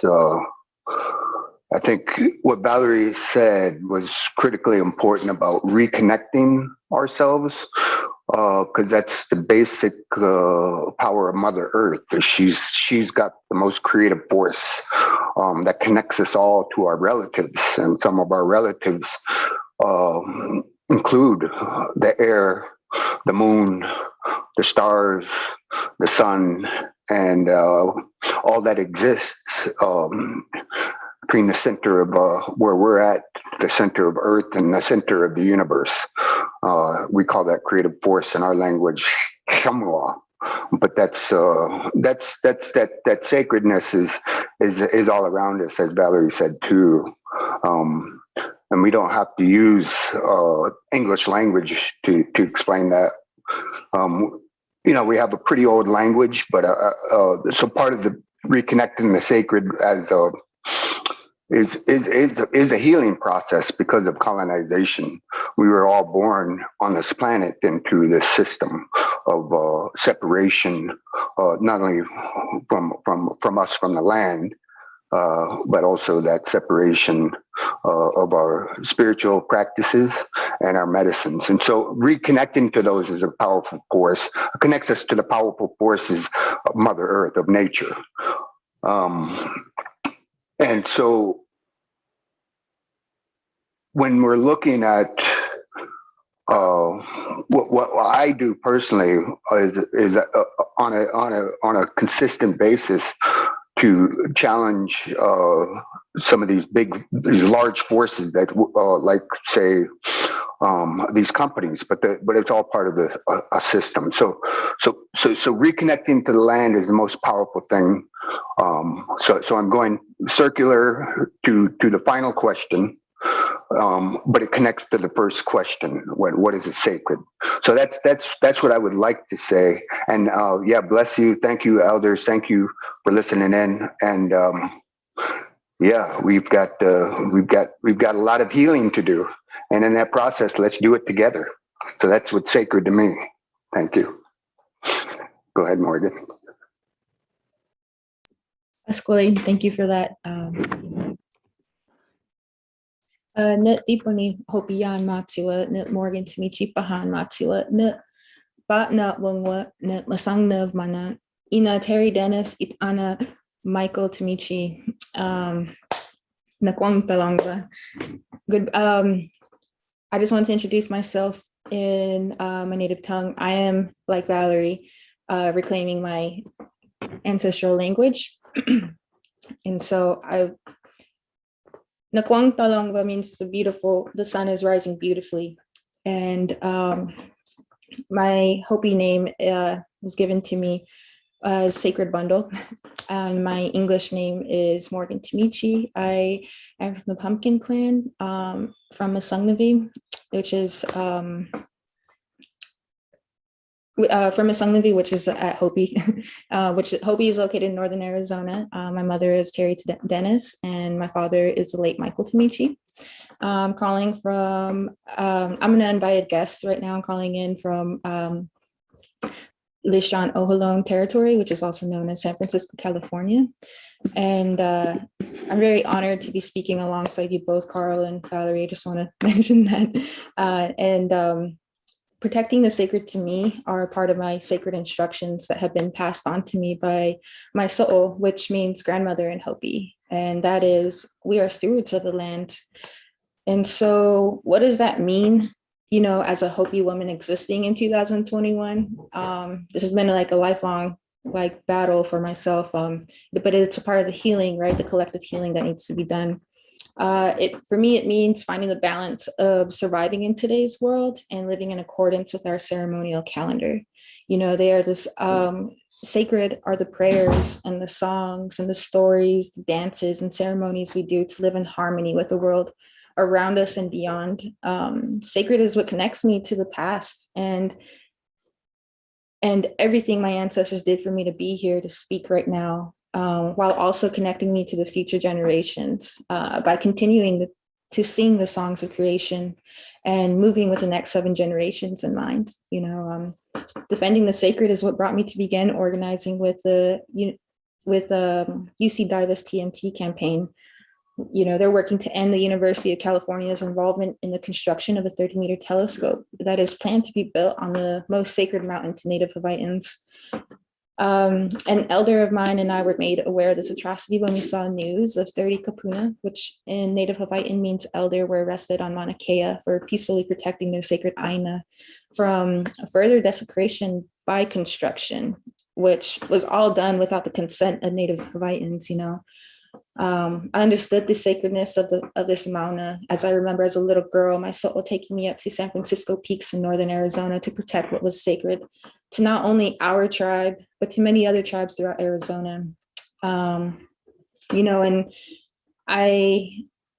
because of what happened at San Francisco peaks is what really pushed me to, you know, stand with my relatives out at Mauna Kea, because, you know, greed and power over humanity, time and time again, it just, you know, it hurts us. And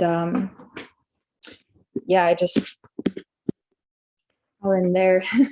I'll end there. Thank you so much for sharing, Morgan. Morgan has been coming to some of our meetings for BlockCorporateSalmon, and it's been really inspiring to see your energy and to work on this festival together with you. So keep posted because Morgan is doing some good work.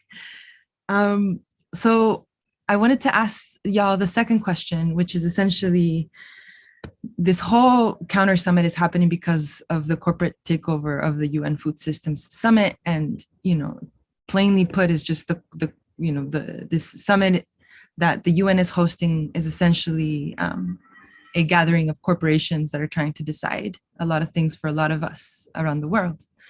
And so the question is, how do you see this play out? The corporate takeover of our food systems where you live or in your region, and feel free to include your reaction to genetically engineered salmon in that. But where do you see this in your own experience? And we can maybe go around the same order: Valerie, Carl, and Morgan.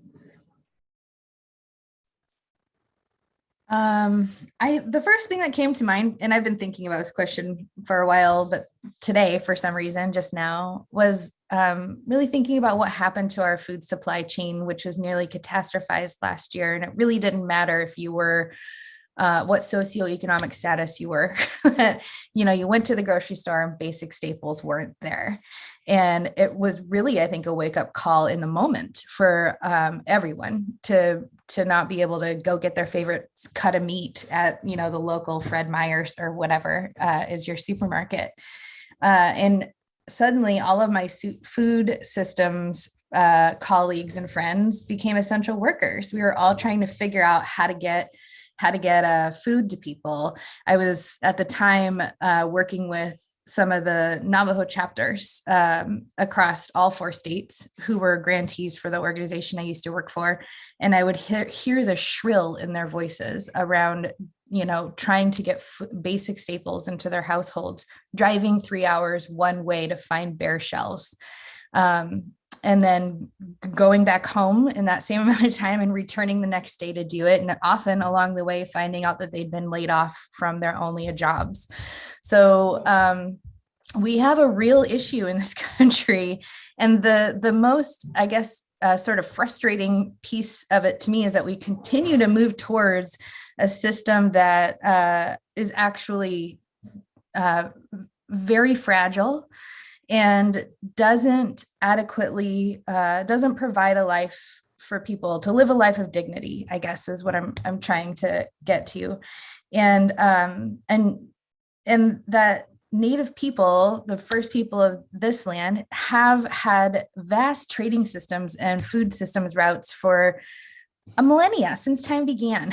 They are intricate. They trade, people in my territory would go to the east side of the mountains just because they had a hankering for wind-dried salmon. Their taste buds are so refined, they could tell you the exact stream or a fish was harvested from, or, the landscape where a certain wild game might have been harvested from. So to know a food system that well is so incredibly rich. It's just this untapped potential that we have answers, to the needs of infrastructure and food supply chains in this country, but time and time again are not invited to inside the country club to be able to share our knowledge. And so people this time are really, I think, transitioning into a time where we all see that need to fill that space and to share what we know, because we have answers. But anyways, this is, genetically engineered salmon is just another example of discrediting traditional ecological knowledge, the intellectual property and cultural property of Native people. And we don't even really like to consider it property because, as I said in the answer to the first question, these are our relatives and our greatest teachers, but somebody's got to, also be a good friend. And that's where we see ourselves in the system. But it's just this long history, embedded American cultural patterns to discredit the depth of knowledge and wisdom that Native people hold, which is honestly, if we aren't part of the solution, it will continue to be detrimental to the future. And that is what, I think outside of ourselves, we really truly care about, and why we are showing up to spaces like this, for just one example. So. Carl. Sorry, I feel like I'm rambling today. I need some warrior tea. No, you're great. Thank you so much for everything you shared. I think the response during COVID really brought out who are the essential workers, what is essential in a time like this. I think in my community, a lot of us queers, people of color, were the ones to respond to the emergencies in our community. And that actually, it just brought out, who was already working on things before, who was responding to their communities, and then this is an opportunity for people to join and see what the most essential things of life are, and food is paramount to that. And so thank you so much for sharing that. It's very 2021 context of how we respond to our communities and connect the dots there. Carl, go ahead.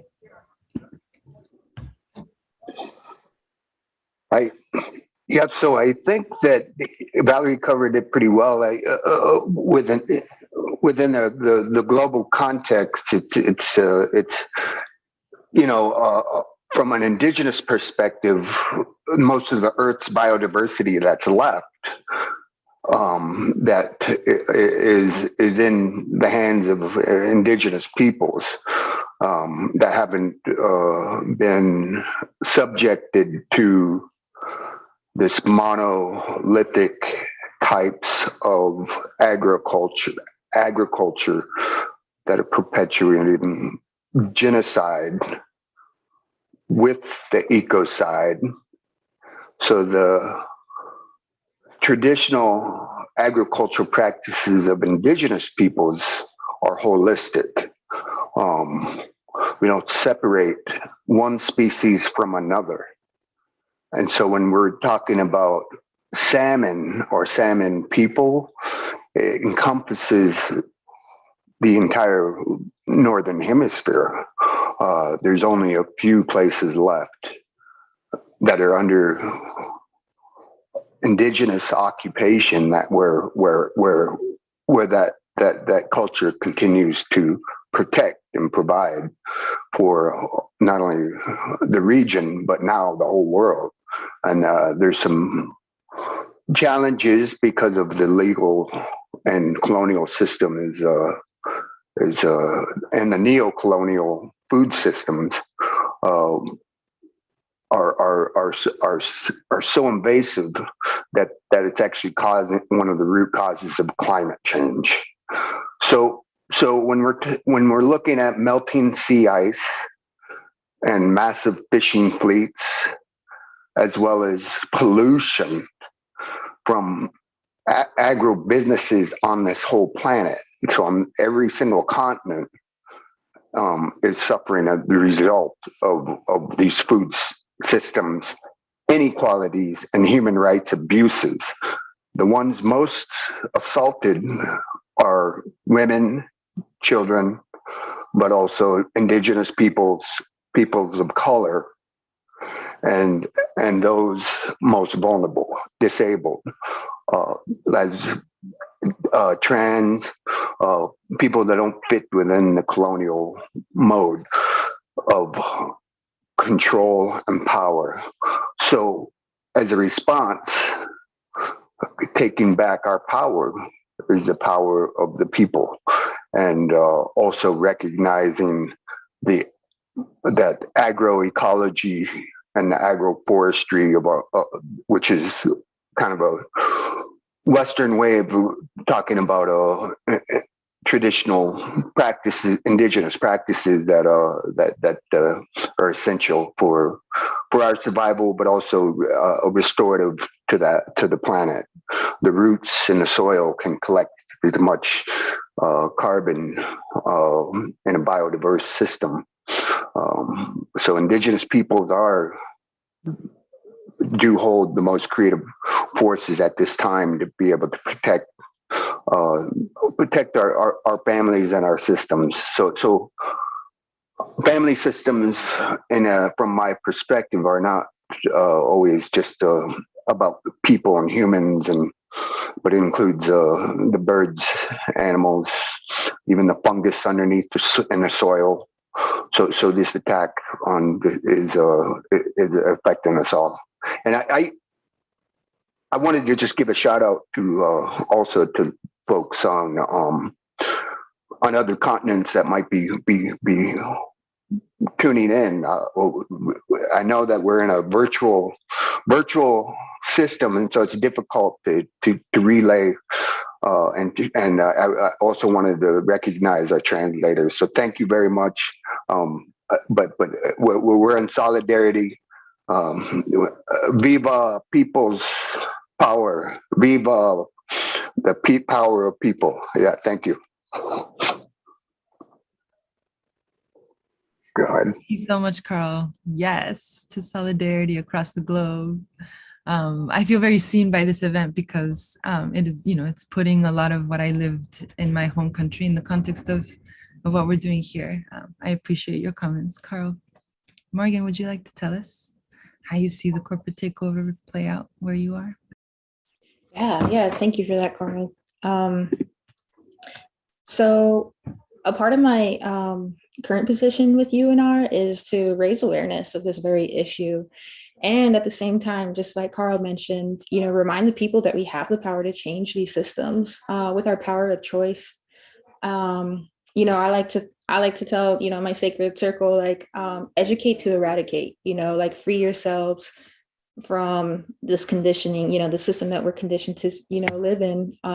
Because at the end of the day, nature will survive with and without us. And so it comes back to our relation with the land. I think, Valerie and Carl both spoke on, there's this like division, this separateness that we're born into. And,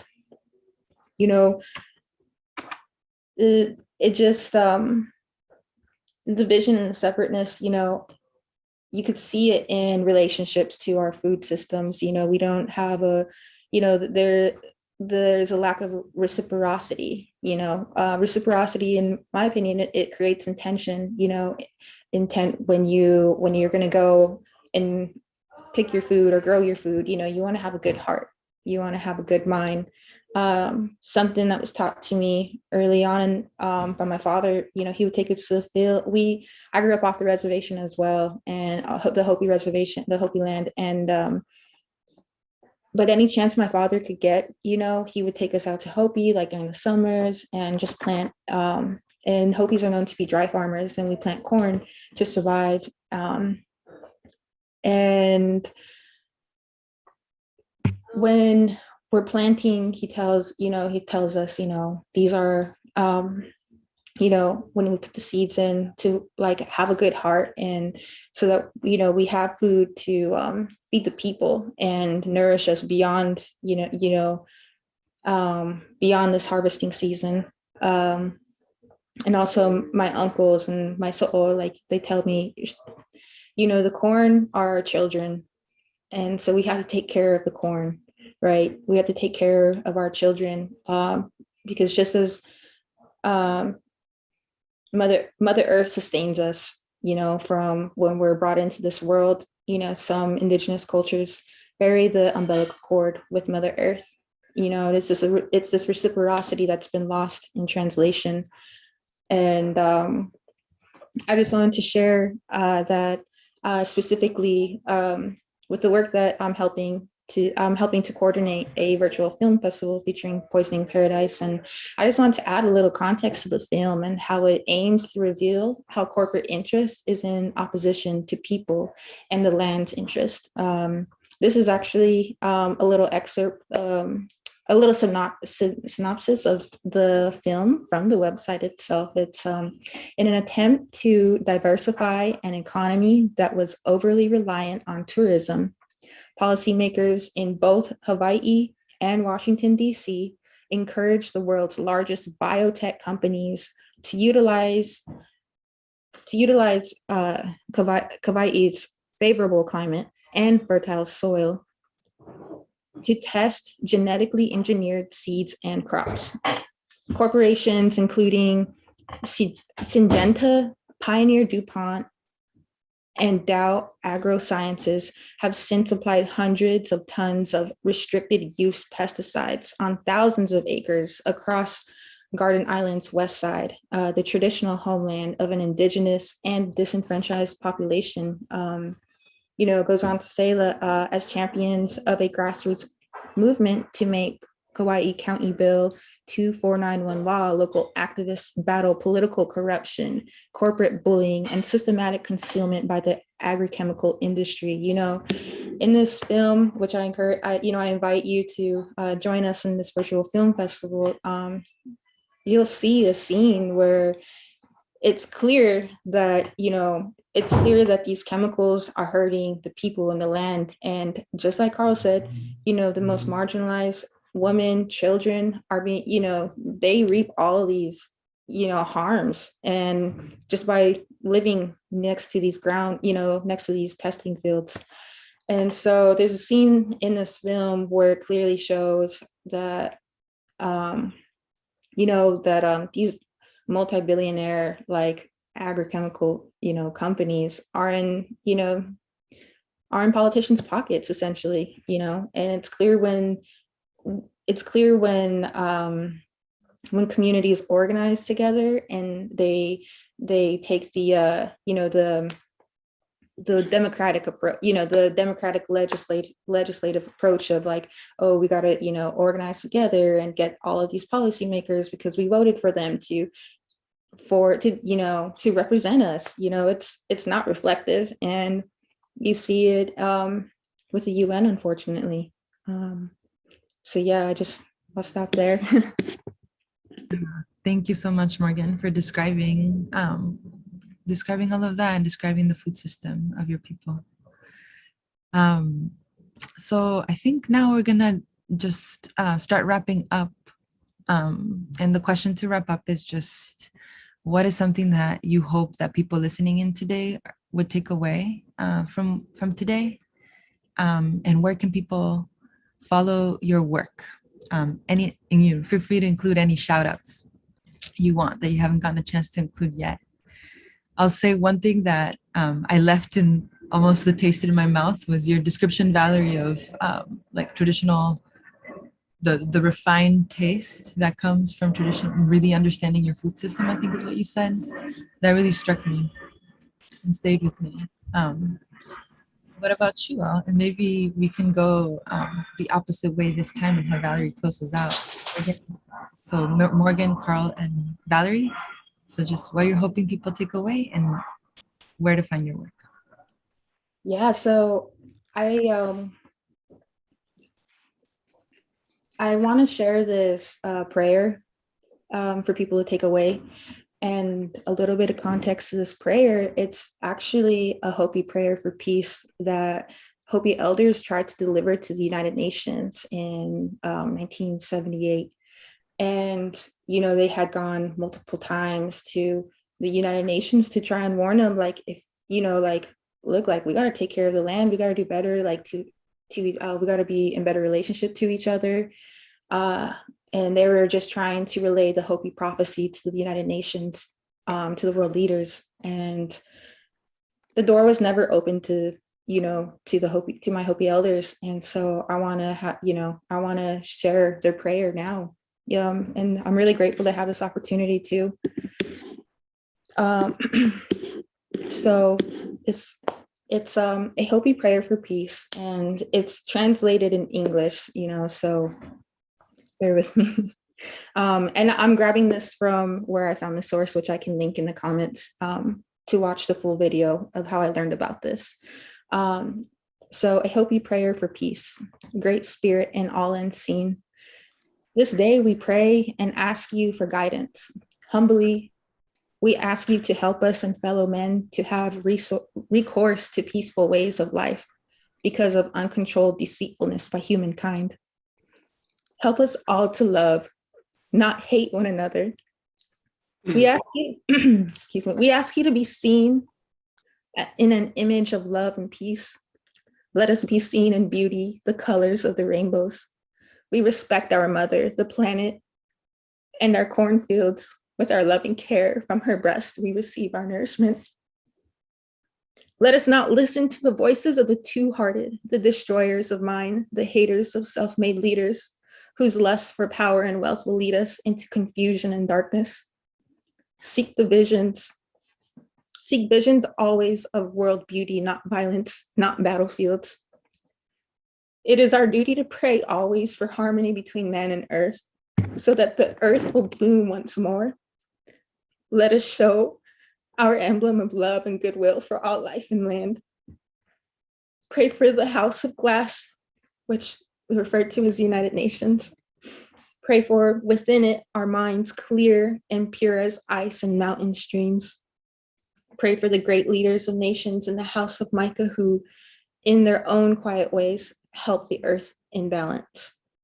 Together with all nations, we hold this world in balance. This is from Hopi Elders of Hopevilla, Village of Hopevilla. And yeah, I'll stop there. Thank you everyone for having me and joining me.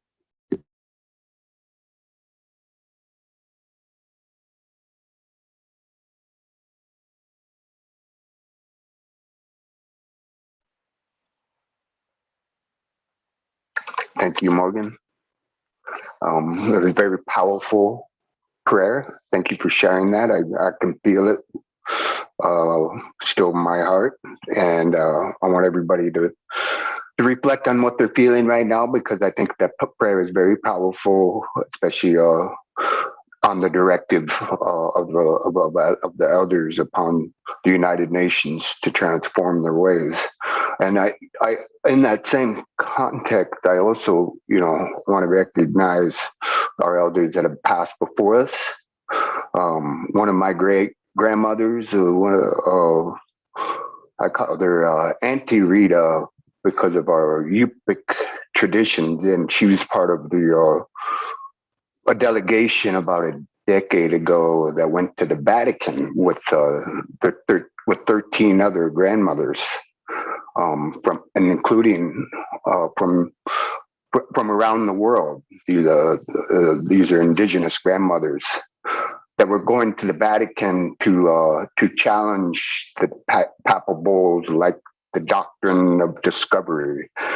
So I know that there's somebody from Italia said that.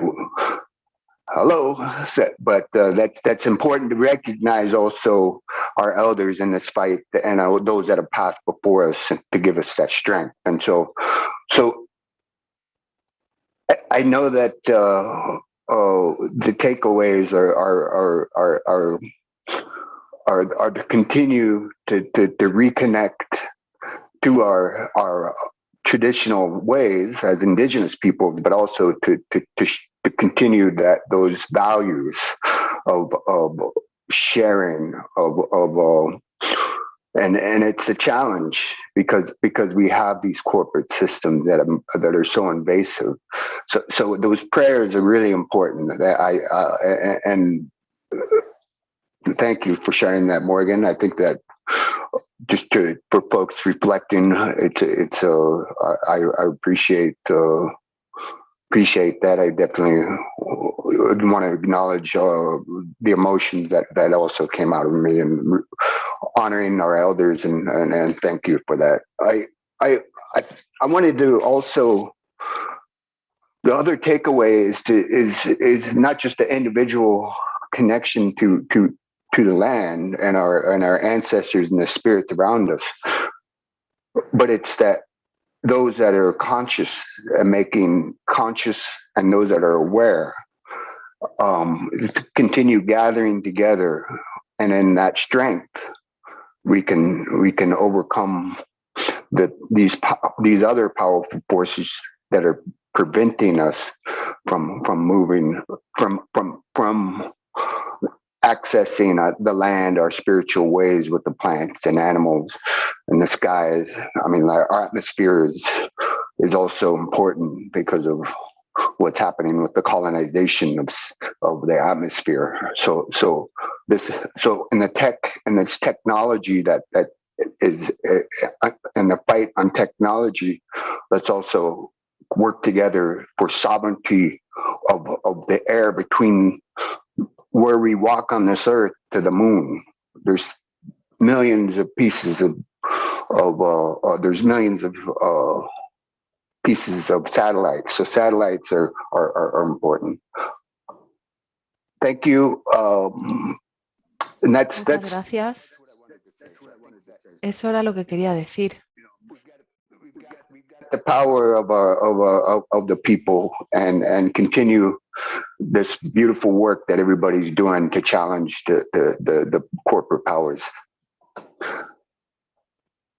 Go ahead, Valerie. Thank you.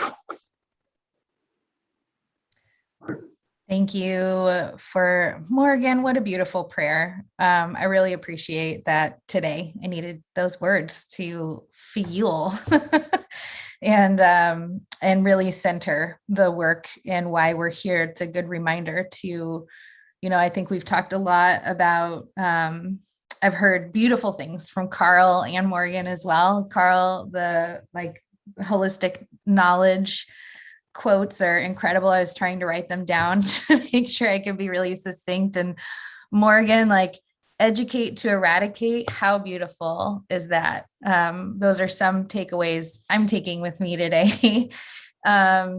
And also just feel a real strong need to remind everybody, I think the people who are sort of attracted to this kind of work have so much fire and heart-centered intention around addressing these issues, which is beautiful and so needed. And also to remember to take care of yourself,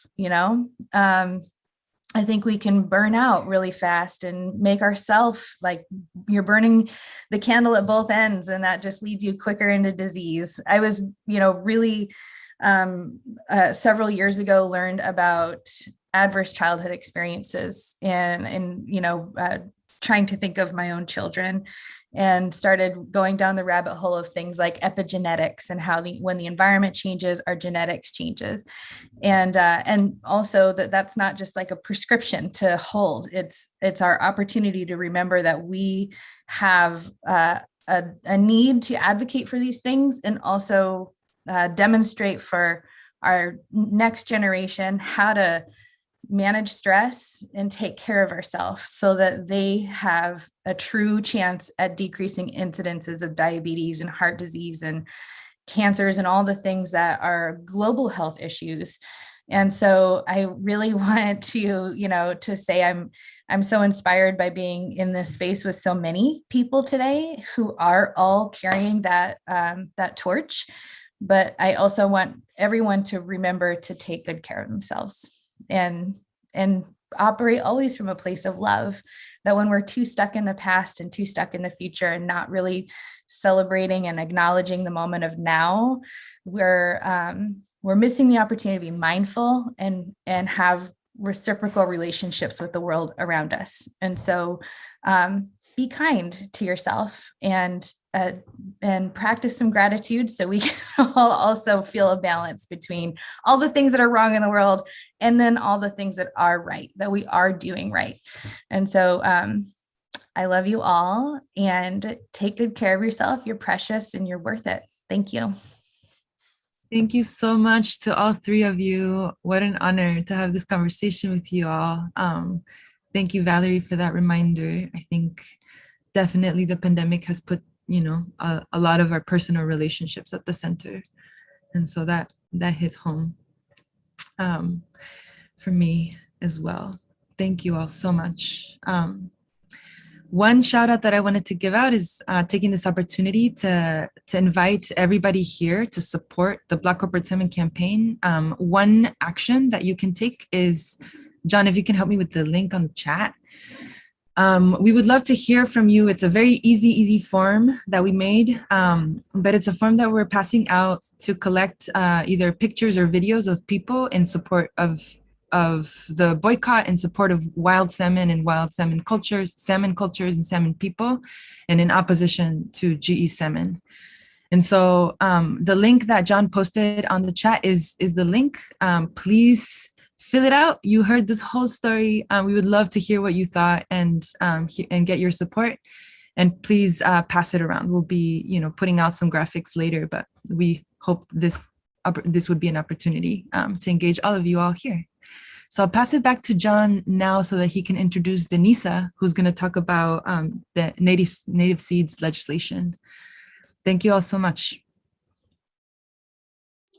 All right, everyone. Yeah, thank you so much to everyone who just spoke. And I hope that energy from that past panel helps you like resonate with Denisa and like what she's going to share about the Native Seeds Protection Act and why we need to be, you know, rallying behind it to help support this legislation.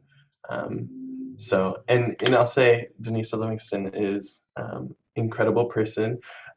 She is a Diné community health advocate and an unapologetic food justice organizer, heirloom food grower, and Ashoka Fellow, and also the Slow Food International Indigenous Counselor of the Global North. And I'll let Denisa take it away from there and share about the Native Seeds Protection Act. John, and to all my relatives, friends, guests, leaders, excellencies, thank you for being here.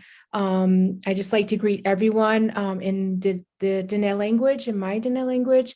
Yat she Denisa Livingston she kilachini na shantisha dana ebashashin oze dana etachini dashache donanish ejatachini dashanella ayisidat nasha tedagon will yet diaquit di anishila. I'm here in my homelands of Dinetka in New Mexico. I am from the Red House People Clan, and I'm just really excited that we have this space, this counter event, the day that we've been all looking forward to and working towards for how many years, and we're here to this day. And it's my ancestors that sit here and your ancestors that sit here that we gather together, and we're coming to speak about reconciliation and reparation and restoration and collective protection, collective continuance of the work that we're going, moving towards. And so I really thank everybody. For the past year, I was serving as the appointed champion of the United Nations Food Systems Summit, and it's been quite a work. And I really just want to point out, as we try to intervene and intercede and hold dialogues and hold spaces to bring truth, to what we're all speaking about, what we have all been contributing this day in your territories, for your nations, for your villages. And the thing that really pulls us together is that collective work. And one of the things that we've been working on Turtle Island is the Native American Seeds Protection Act of 2019. I think we need to revive this movement. We need to get behind this and really strategize about how to move this forward and put it as a priority, because our seeds and traditional foods need to be protected for not just now, not for the solutions, that we're trying to emphasize and implement, but also for the future generations, protecting our heritage, addressing the history, protecting those indigenous seed varieties, and also our sacred food. It is something that's very important for us because it also is a way to exercise our inherent sovereignty. And so for us to come together, as we've been working for nearly 2 years towards this day, and although I didn't attend the summit, and I've been here, attending this counter event as a champion, I should say, that I'm so eager and so glad that we have mobilized, our indigenous youth, the women, the elders to engage and to contribute. It's so important that we bring, all of the proposed solutions, continue it. Whatever happens this day, whatever goes on, we're still going to continue the work. We still need to come together to be able to do that. And with this act, this bill in Turtle Island, it's really, putting forth, ancestral justice, that our ancestors and those that have gone before us have laid out the work for us, and that we need to push these things, these protections. And so as we think about, us as Indigenous people and transforming the world's dominant food systems, it's important for us to know how we have been negatively impacted by them, by sharing our narratives, knowing that we need to put lived experiences as expertise, as the forefront. And, as industrialized food systems are #1 cause of deforestation, that they're the main drivers of global climate change and biodiversity loss and erosion of topsoil and many more issues, right? As we face this, we also need to know that our people have been displaced. Our people, need to be empowered, and we need to learn how to empower ourselves to organize better. And as organizers, our climate change is to organize better so that our territories and our villages and our nations, will be free of the destruction, but improved in liveliness and livelihoods and protection of our identity, and to prevent the theft of our lands and natural resources and the gross violation of human rights. So for us, it's an issue of life and death. And so as I come to speak, just a few words to many of our relatives here, to continue to encourage us, that as Indigenous peoples, we're committed to sustaining our food systems, continuing to safeguard our territories and resources, ensuring that our knowledge systems continue to evolve and be transmitted to future generations. So let's respect the agency and the autonomy of Indigenous peoples and our nations and communities. Let's look at the polycentricity of why we need to integrate interculturality from all of us as diverse people, to be able to create the solutions and hold a space like this and many more platforms to come. I just like to thank everybody as we advocate towards the community role of an equitable and also empowering food system, that we need to know that, we need to reprogram our tongue for liberation. We need to reprogram our menus. We need to reprogram our palates. We need to reprogram our tongues for liberation, and know that gastronomy and taste education is so important in the work forward. So as I speak on behalf of many of our people and our relatives, I just really like to thank those that have been at the forefront with us as champions and getting our voice out there and our voices heard. And today, that as we had some of our relatives present at the summit, the Global Hub on Indigenous Food Systems, Indigenous people's food system, our elders that are involved in there from all around the world, the 7 sociocultural regions, the UN Permanent Forum on Indigenous Issues, our relatives that serve there, the Global Indigenous Youth Caucus, Slow Food Turtle Island Association, Slow Food USA, One Fish Foundation, and NAMA, speaking to our allies, but also moving from allies to accomplices, to co-resistors. It's knowing, our roles for the transmission of the work forward, to be a resistor, to be that good ancestor. Just thank you, everyone, to address the nutritional trauma that we all face through the COVID pandemic.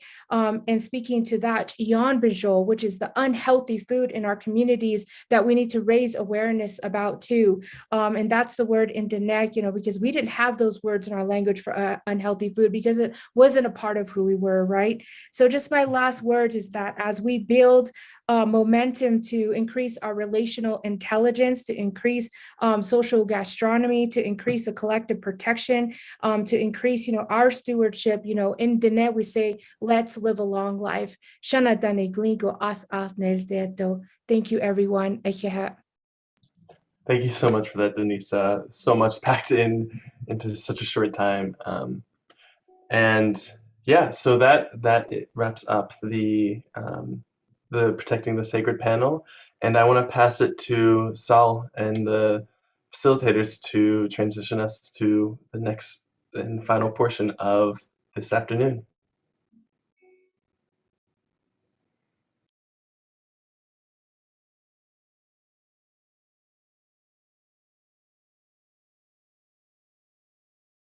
It seems there's slight technical issues, so if Nettie or Sal are not around, then perhaps I can pass it to our next speaker, who will be Niaz Dori, to jump right into the next conversation around taking actions for food sovereignty.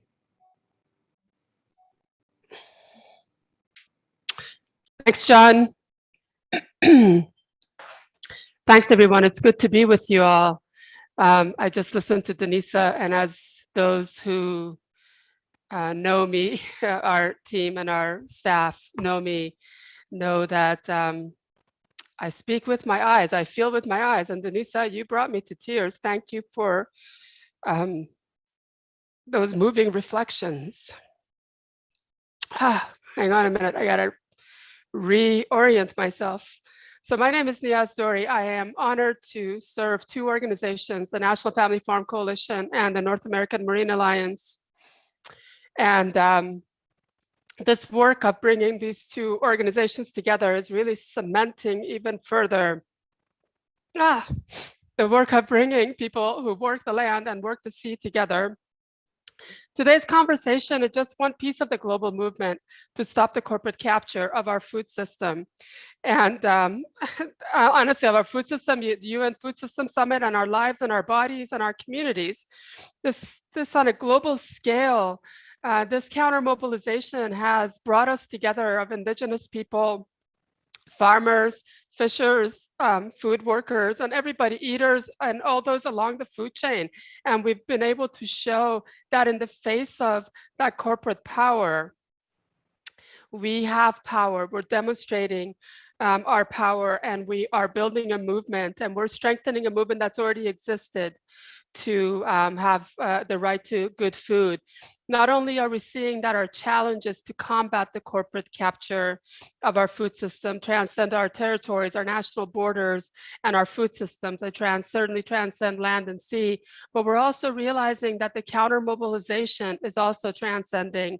We're showing that our movements and our solutions also cross national borders and political boundaries that are drawn artificially around us. It's clear that we must carry on the struggle at multiple levels. And that can be daunting. I think we can all suddenly feel overwhelmed by how much needs to be done in order to really do this work justice. So in this moment, it's really important for all of us individually, as organizations, as allies, to get to know ourselves and to know what are we best suited to do, so that we can bring our best self into this work that is going to be a long marathon. And we need to have the energy and the movement and the resources to be able to walk along with each other and empower each other.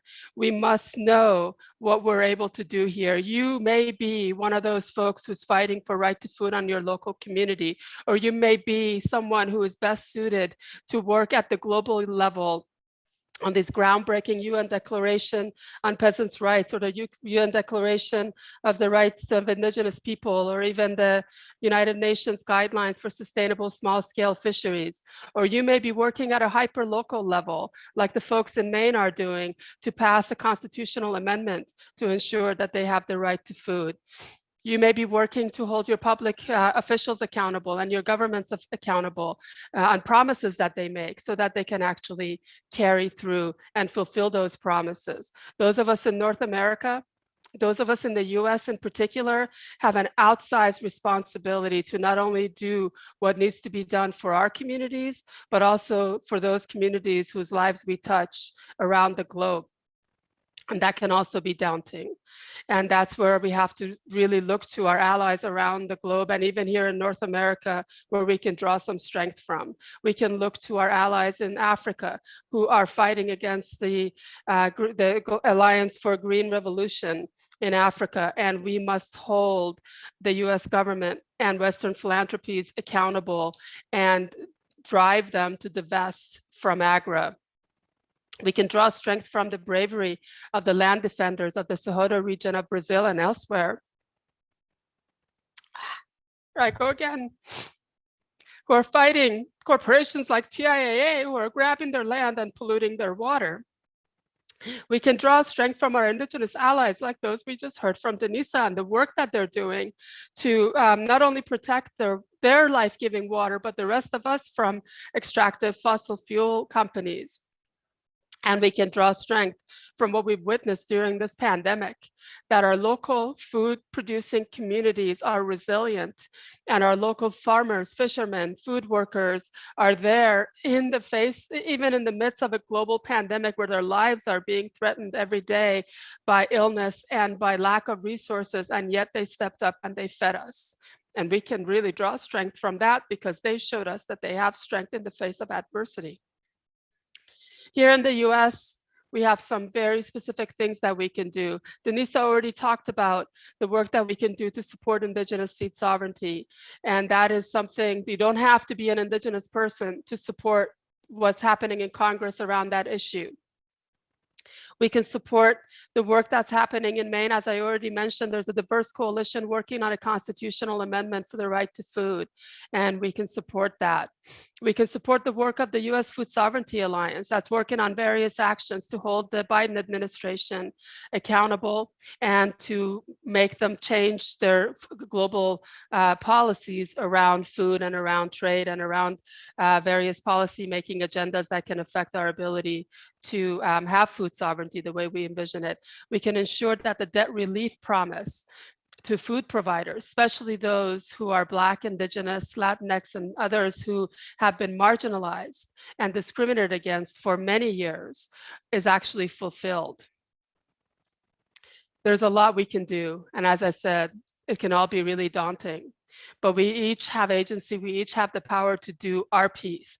That is how we bring our best to this food revolution that we're talking about, that we're envisioning. This is the food revolution. Our work doesn't stop today when this US Food System Summit has concluded. Our work starts today as we move forward to do what we need to do in the next phase of this revolution.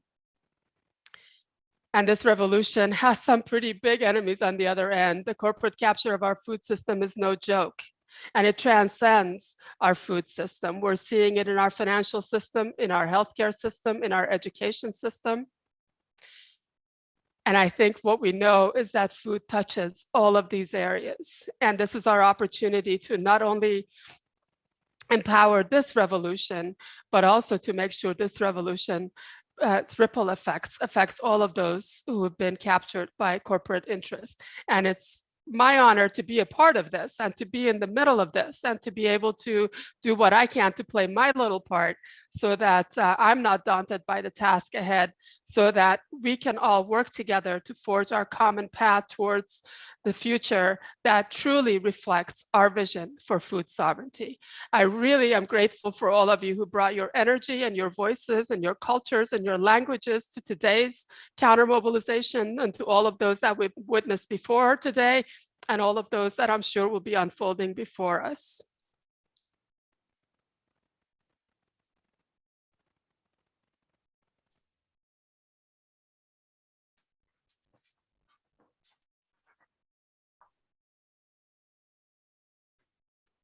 Thank you, Nayez, for that passionate call to all of us, and for the information you shared with us.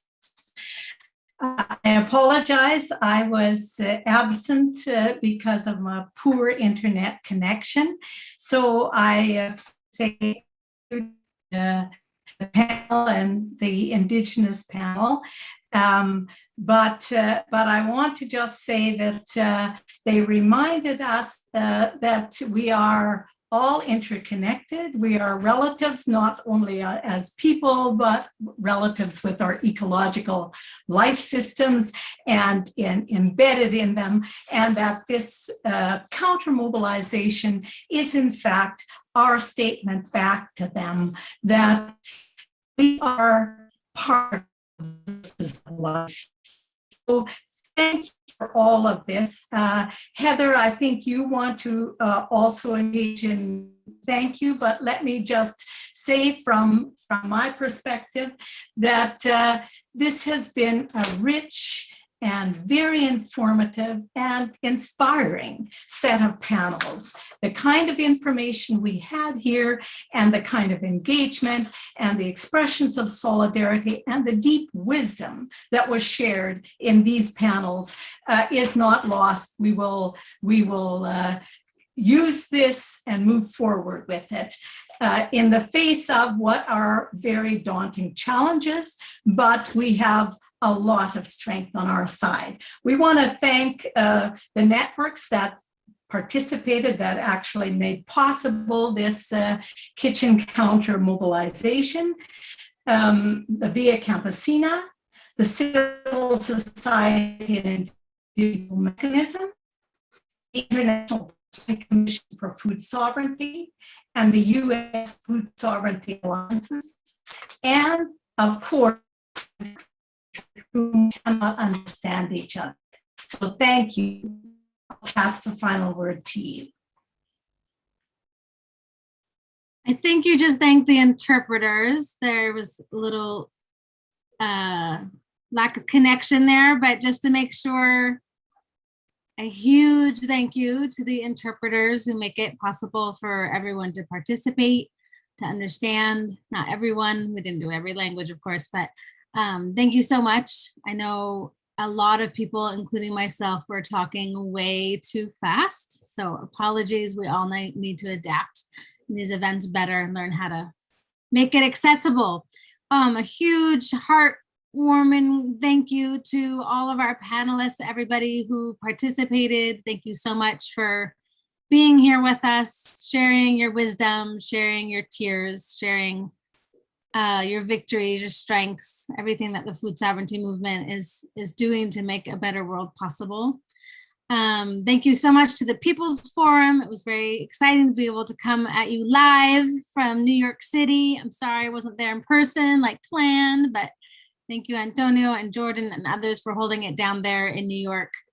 I also just want to thank again National Family Farm Coalition, especially for taking the initiative to organize this event, but also Slow Food, One Fish Foundation, and everybody at Community Alliance for Global Justice, who's behind the scenes supporting this event on a very big day for us. We just, during this event, launched our new film series called Rich Appetites, How Big Philanthropy is Shaping the Future of Food in Africa. And our new film is now available to watch on our new website. So I'm going to post that in the chat.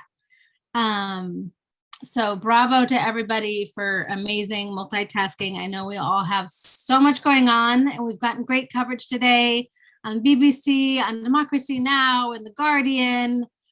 Despite the challenges of getting our message out there, I think everyone's doing an amazing job organizing and standing up to corporate power. The people power is stronger. So with that, I think we can wrap up. Thank you all so much. Can't wait till we all can be together in person again. Solidarity.